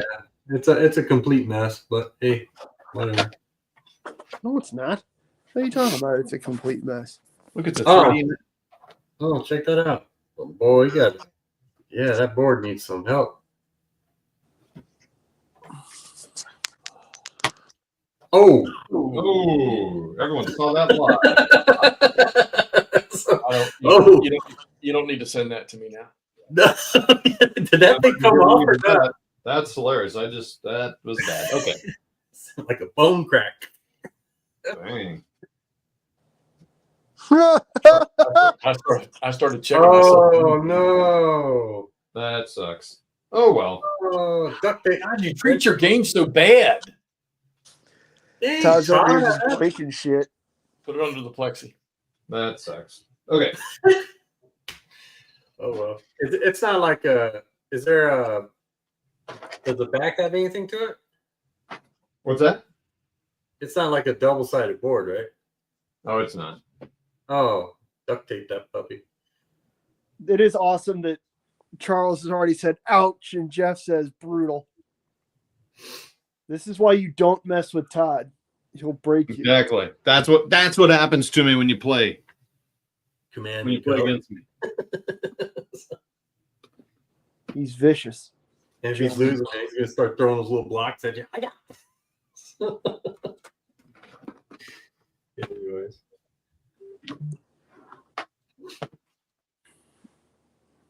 That was for you, Brian. What's interesting though is like where.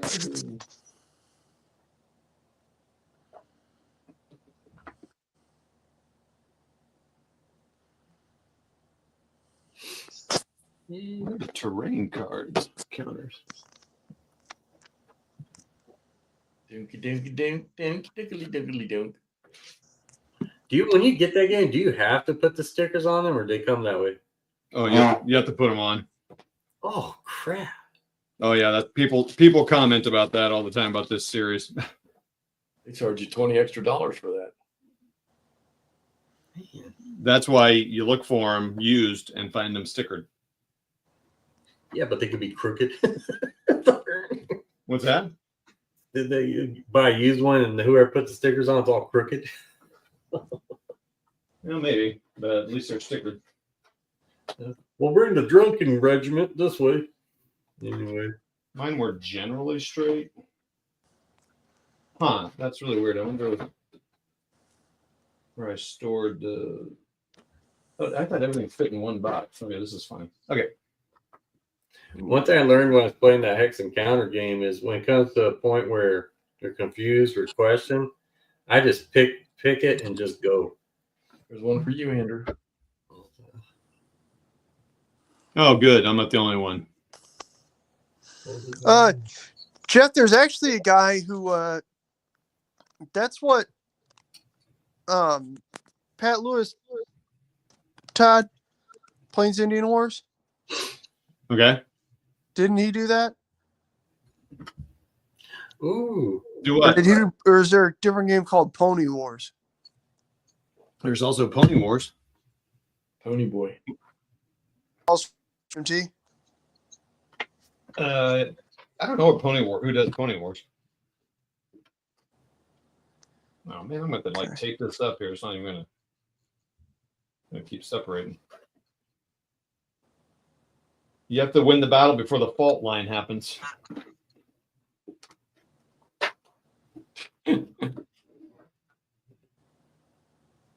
Before the fault line happens, what? I might have to if I can find another board. Like they're in Geronimo on this one, huh? What's that? Oh, it's just some Arizona action in this Plains Indian War, looks like.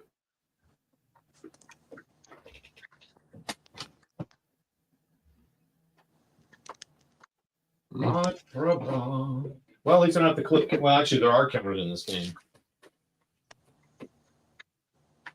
Yeah, that's a Need trick. rivers. 2 bridges.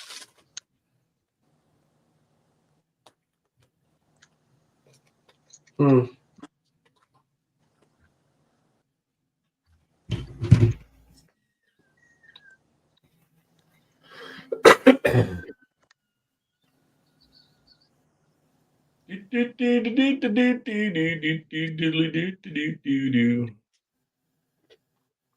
I think Charles said no to blocks. He's not a block dude.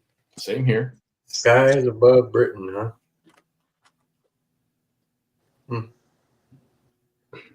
Wee. 1, 2, 3, 4. When I was a little bitty baby, my mama used to rock me in my cradle. Oh, That's just lovely. Check that out, man. Got some 2D river action there. Wow. I'll be back. Telephone. Oh. it's like just like a miniatures game. Building the map.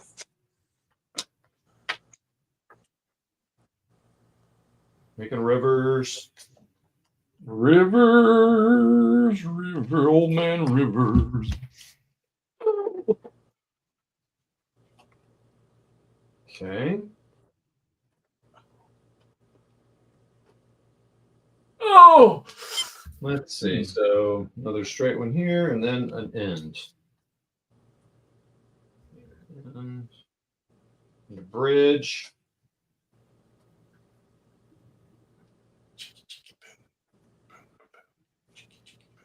Just like a miniatures game, just a little less space. And no miniatures. boom, shakalaka boom.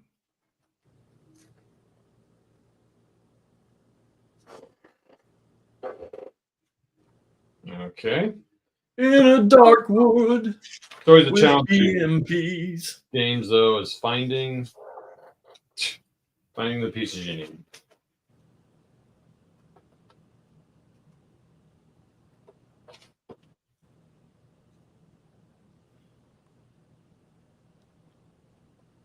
Well, I'm glad I'm not the only one who has torn my board trying to straighten it. I just did that with For the People, and that did not happen. Oh, there we go. There goes the bridge.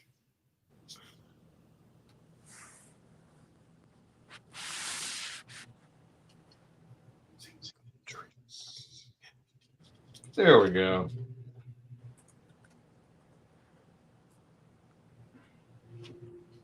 Forest, 1, 2, 3, right in the middle there. Boom. Forest. Forest. Oh. I have musket and pike in Anguilla, but not horse and musket. Oh, I need another bridge.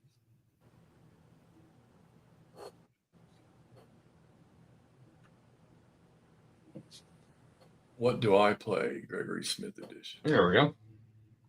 I can't get into those. I would probably be curious about one of the tank solitaire games, maybe even the World War I flying games. Maybe wouldn't last long, but it'd be kind of fun.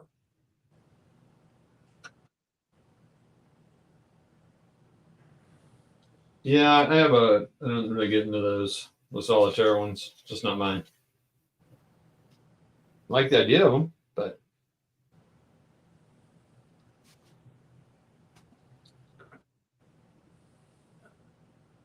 Well, I should have the JU-87 showing up here.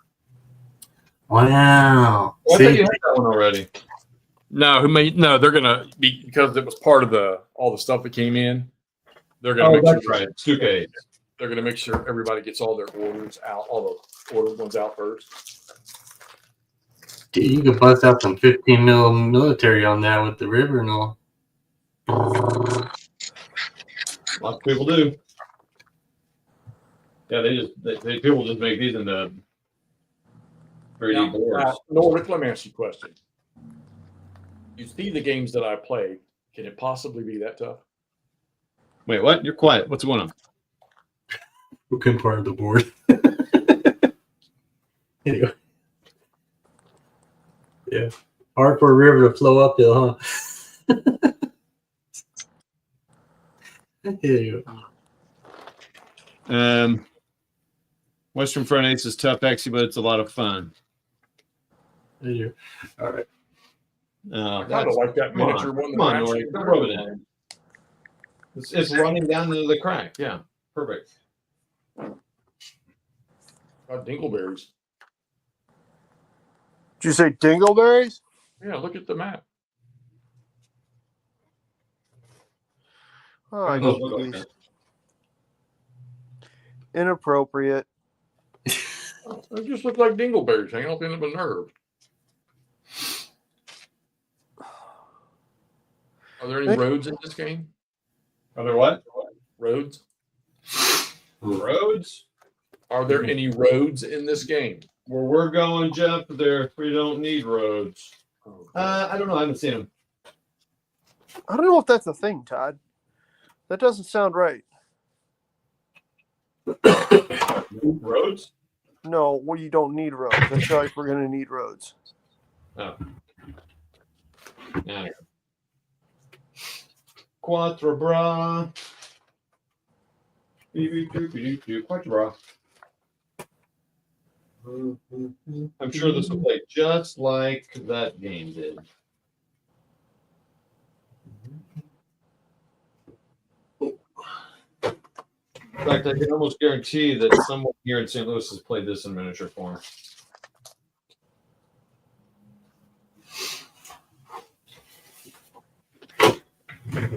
Wait a minute. This is Quattro Bra? Uh-huh. Correct.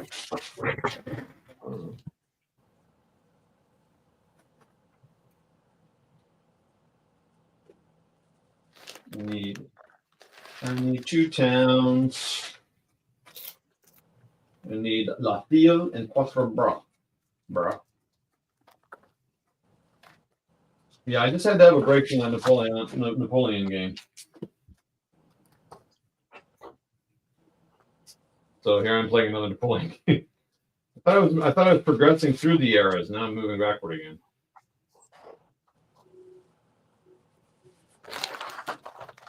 Still taking your work test there, Andrew? What's up? Still doing your work? No, I finished up. I finished up, paid my property tax, did all the goofy stuff nobody likes doing.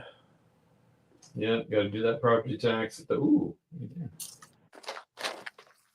fort or a farm. Hougamon. Hougamon.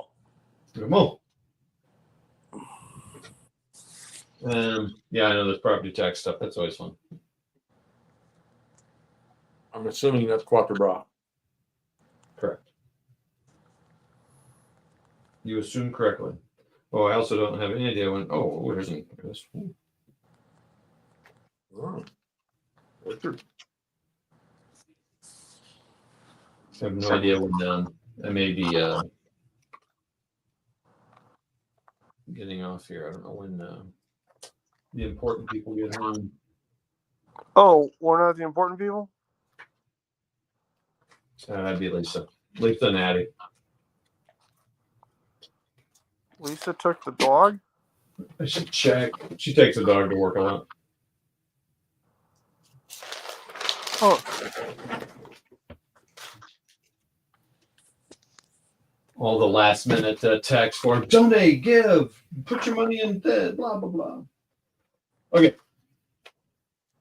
Oh, I guess I need to put the there's the board. Ooh, look at that. Now you can. Now the embargo's been lifted. You can show it. After they let me do it on their show the other night, yeah. That looks really cool, man. That's a nice looking map. Got your guys marching up the road there. What's going on? Yeah, got 2 regiments of French line closing in, and a big massive cavalry is going to show up sometime, maybe.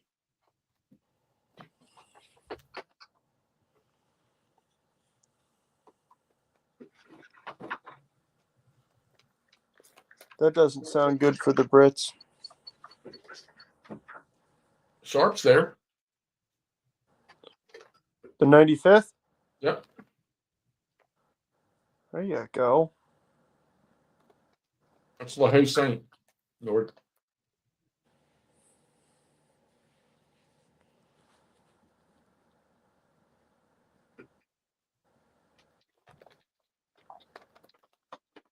Or Waterloo.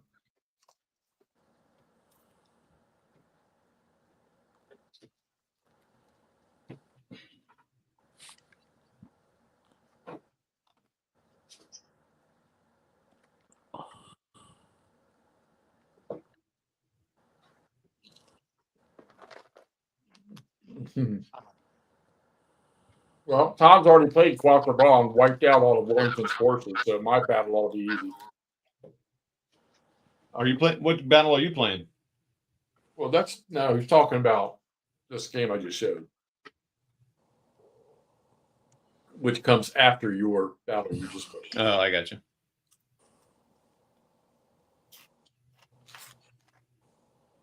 Yes, Texas battle, Quattro Bra, Texas. And you answered him. I'm not fighting Waterloo. Let's see here. FA. I am curious to see how this works. Foot artillery. What's that? I'm curious to see how this game works. Oh, this one here? Yeah.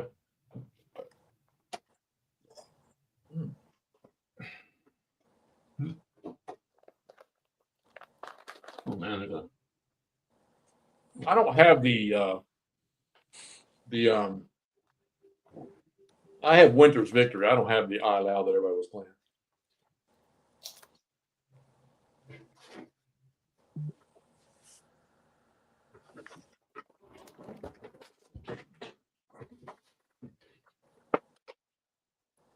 all right. Foot, and foot. What I need to learn, which I don't know, is how many blocks go with each unit.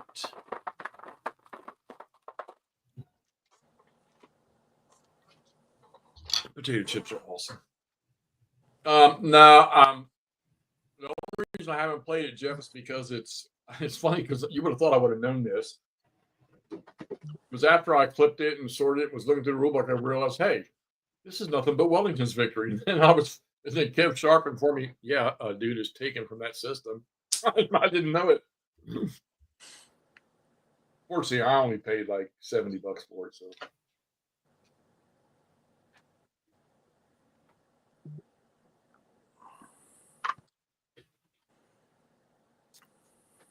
Oh, wait a minute.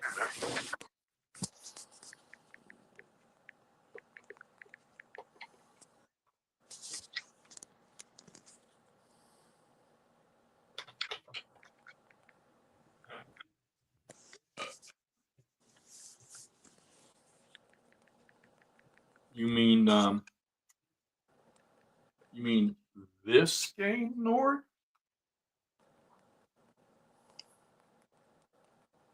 Is that the zoomed out one? That's the most expensive one there is if you can find and get your hands on. Oh, so it's still the library system? Yeah. Mm-hmm.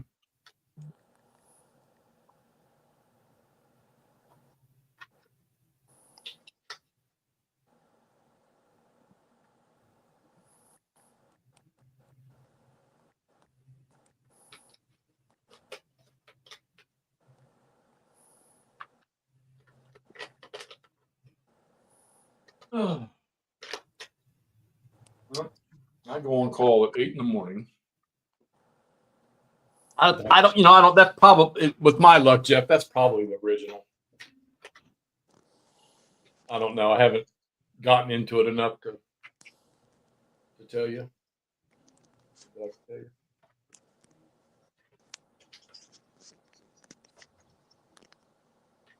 I've got 5 of them over there. What library? Yeah. I can't afford those games. Even when they're on sale, they're freaking $90. And plus, I mean, you got to know me.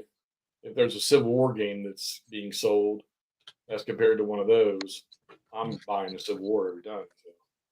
So. I have that one, The Last Battles. I think I have 4. I think that are directly in that all play the same, and then I have was it Highway to the Kremlin? That's the zoomed out one, I don't know. like a bigger The scale. only Right? one I played was Fiend.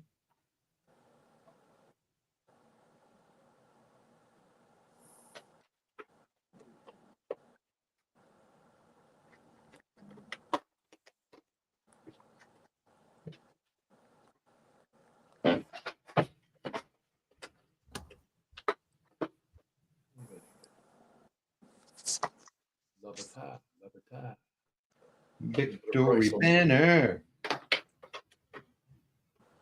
didn't put a price on any of these games.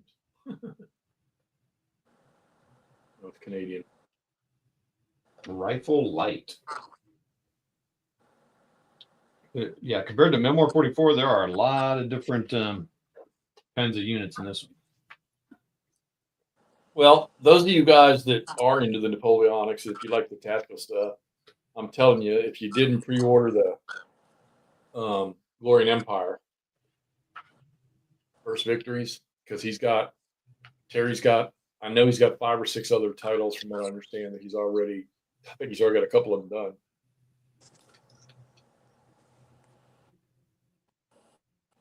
Yeah, it'll be interesting to watch that come out into the real world and start getting played.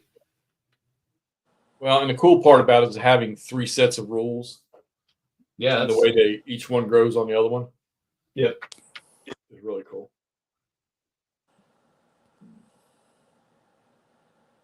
Oh, I haven't even pulled the canvas maps out and looked at them.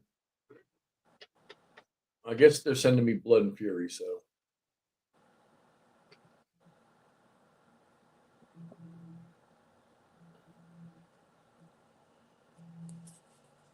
Well, I got my first turn done in that SK game.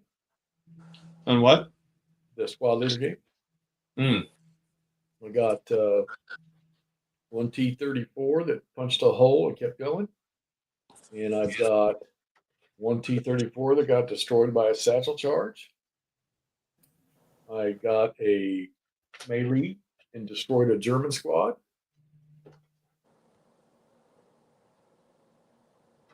Chevardino. What do you mean you're working on Chevardino, Jeff?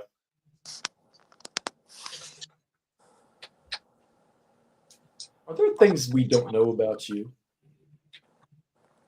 Who, Jeff? Yeah. Probably.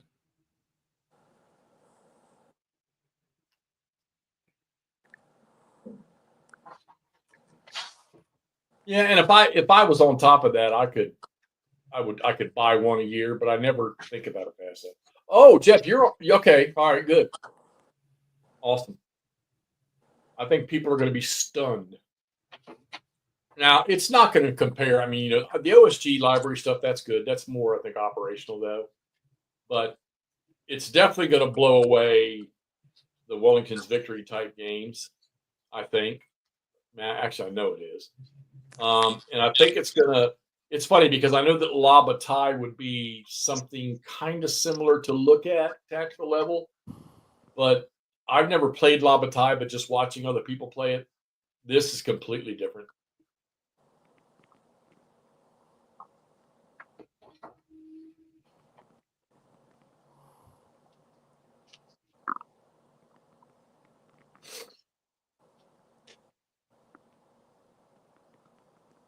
Are you working on that with Terry, Jeff, or?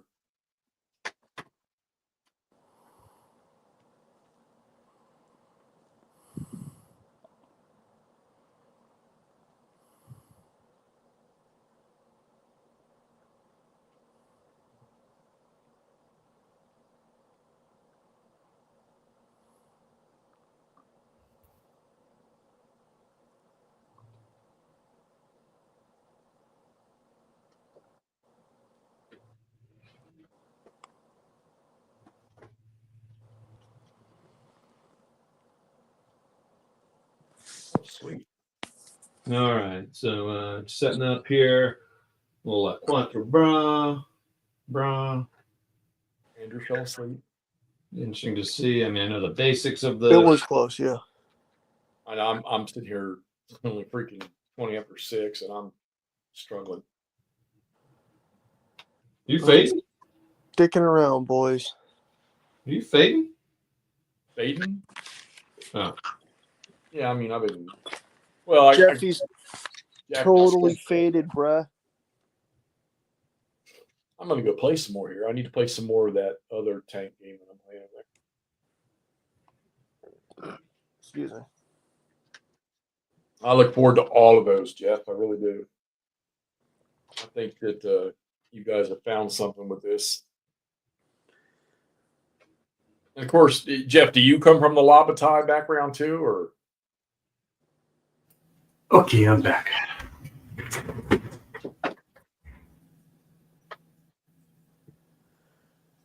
Hello, Brian. Hello, Nick Murray. Sister called and talked my ear off. My sister.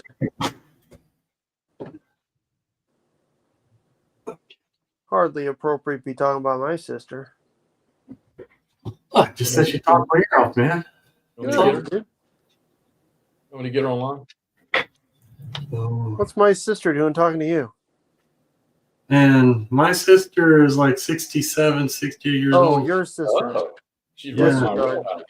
That's my second oldest sister. My oldest sister just turned 70.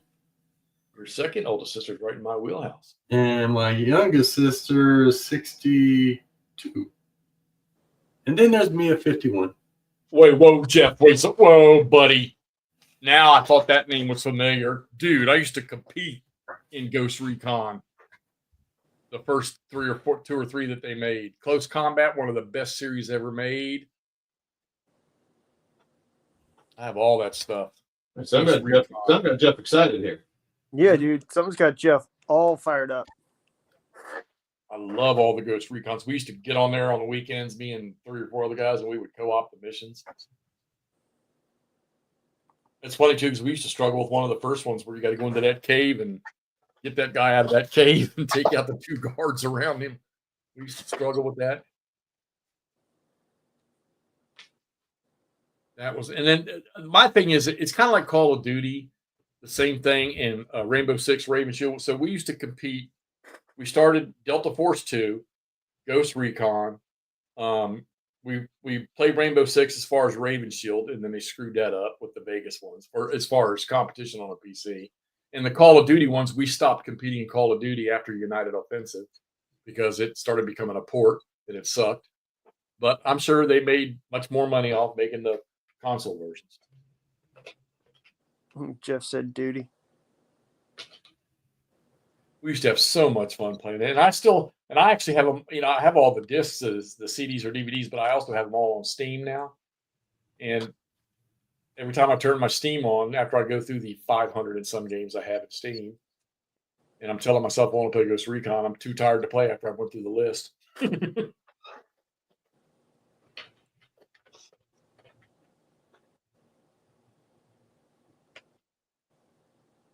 And you can solo those games too. Those are kind of fun. Give commands to your team to follow or whatever. But we were actually, the guys I played with, we were actually at one time ranked number 4 or number 6, number 4 in the world in 6v6 pistols in Raven Shield. That was fun. That was so much fun.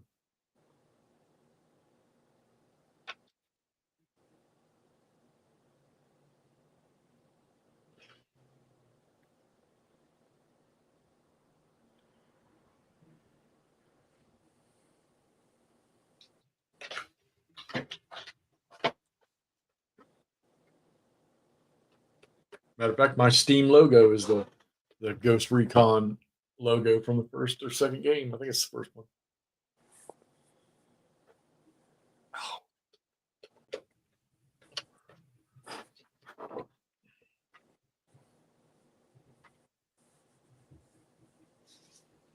Now, apparently, you playing solo, you've got all the strength markers facing you. That's an awful lot of blocks for. Isn't it though? Is each one of them like a company or something? Yeah, it's too abstract for that. It's too abstract for that kind of talk.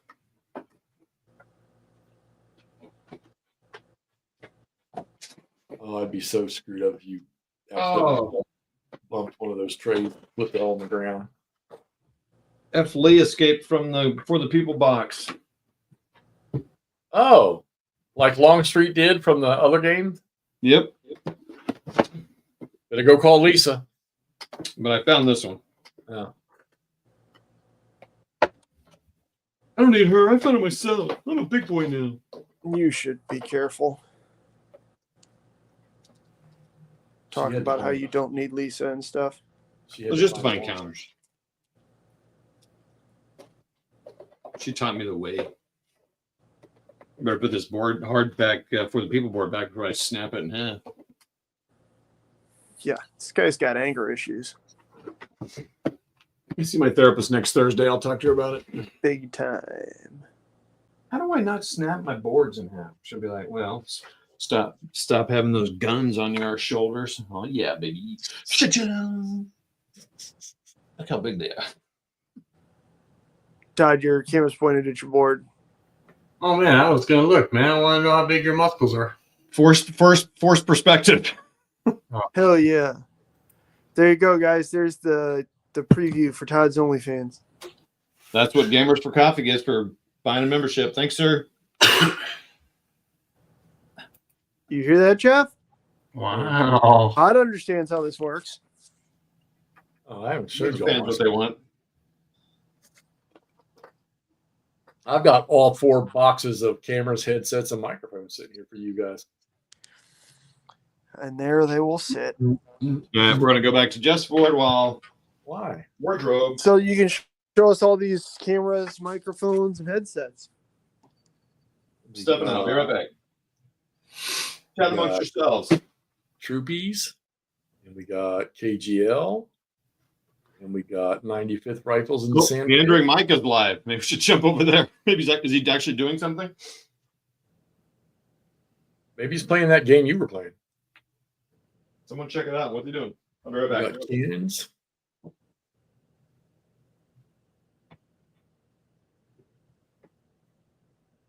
Yeah, I got to sit down and play a little bit more of this, but I got these other things I'm trying to get on.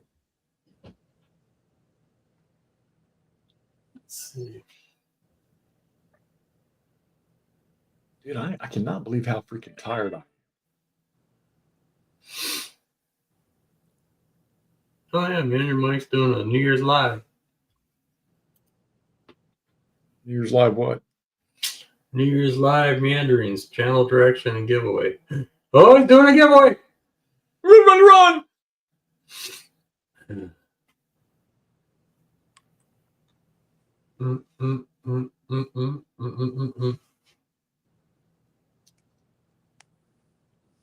Wow. Now he was in the army, right? I don't know. I think so. Michael? Really don't know. Meandering Mike, I think he served in the army.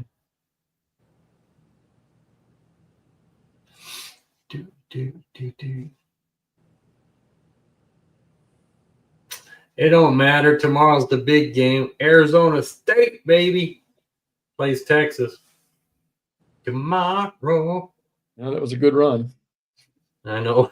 But all That's the kinda- sports announcers in this area seem to be saying. Yeah, that's how it kind of feels over here, man. A lot of people are like, I wouldn't. "Eh." I wouldn't cry one little bit if Arizona State beat them. So, yeah. Hey, man, my wife's been working there for 20 some years, and my daughter goes to school there. So, hey, got to forks up. Why are you a Chiefs fan, man, and not a Cardinals fan? Again, like I said, Chiefs fan is because that's the way I was raised, and where we lived, where they lived in Iowa, that was the team they cheered for ever. I don't know. I'm good with that.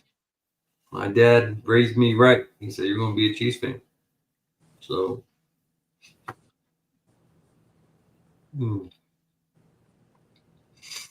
All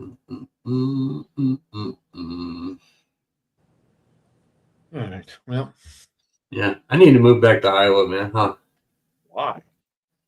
I'd be closer to y'all Why would you move back to Iowa when you can move to Missouri? because I think Iowa's better than Missouri Why? because it's Iowa and I know Iowa. You Actually, know I Iowa? know When's the last time you lived in Iowa? So I know. So I've been in northern part of Missouri, all over there: Tarkio, Unionville, Kirkland, Kirksville, or Kirkland, wherever it is. Kirksville. Kirksville. Yeah. So. should we go support him? Yeah, because I'm ready to get off here anyhow. All right, let's go. Everybody, Meander thanks so much Mike for on the getting way. on. Go to Meandering Mike's and tell him Wardrobe sent you. All right. Bye. Tell him Wardrobe Bye. sent you. We'll see you. Bye, everybody. Happy New Year. Bye. See you guys later, Paulie.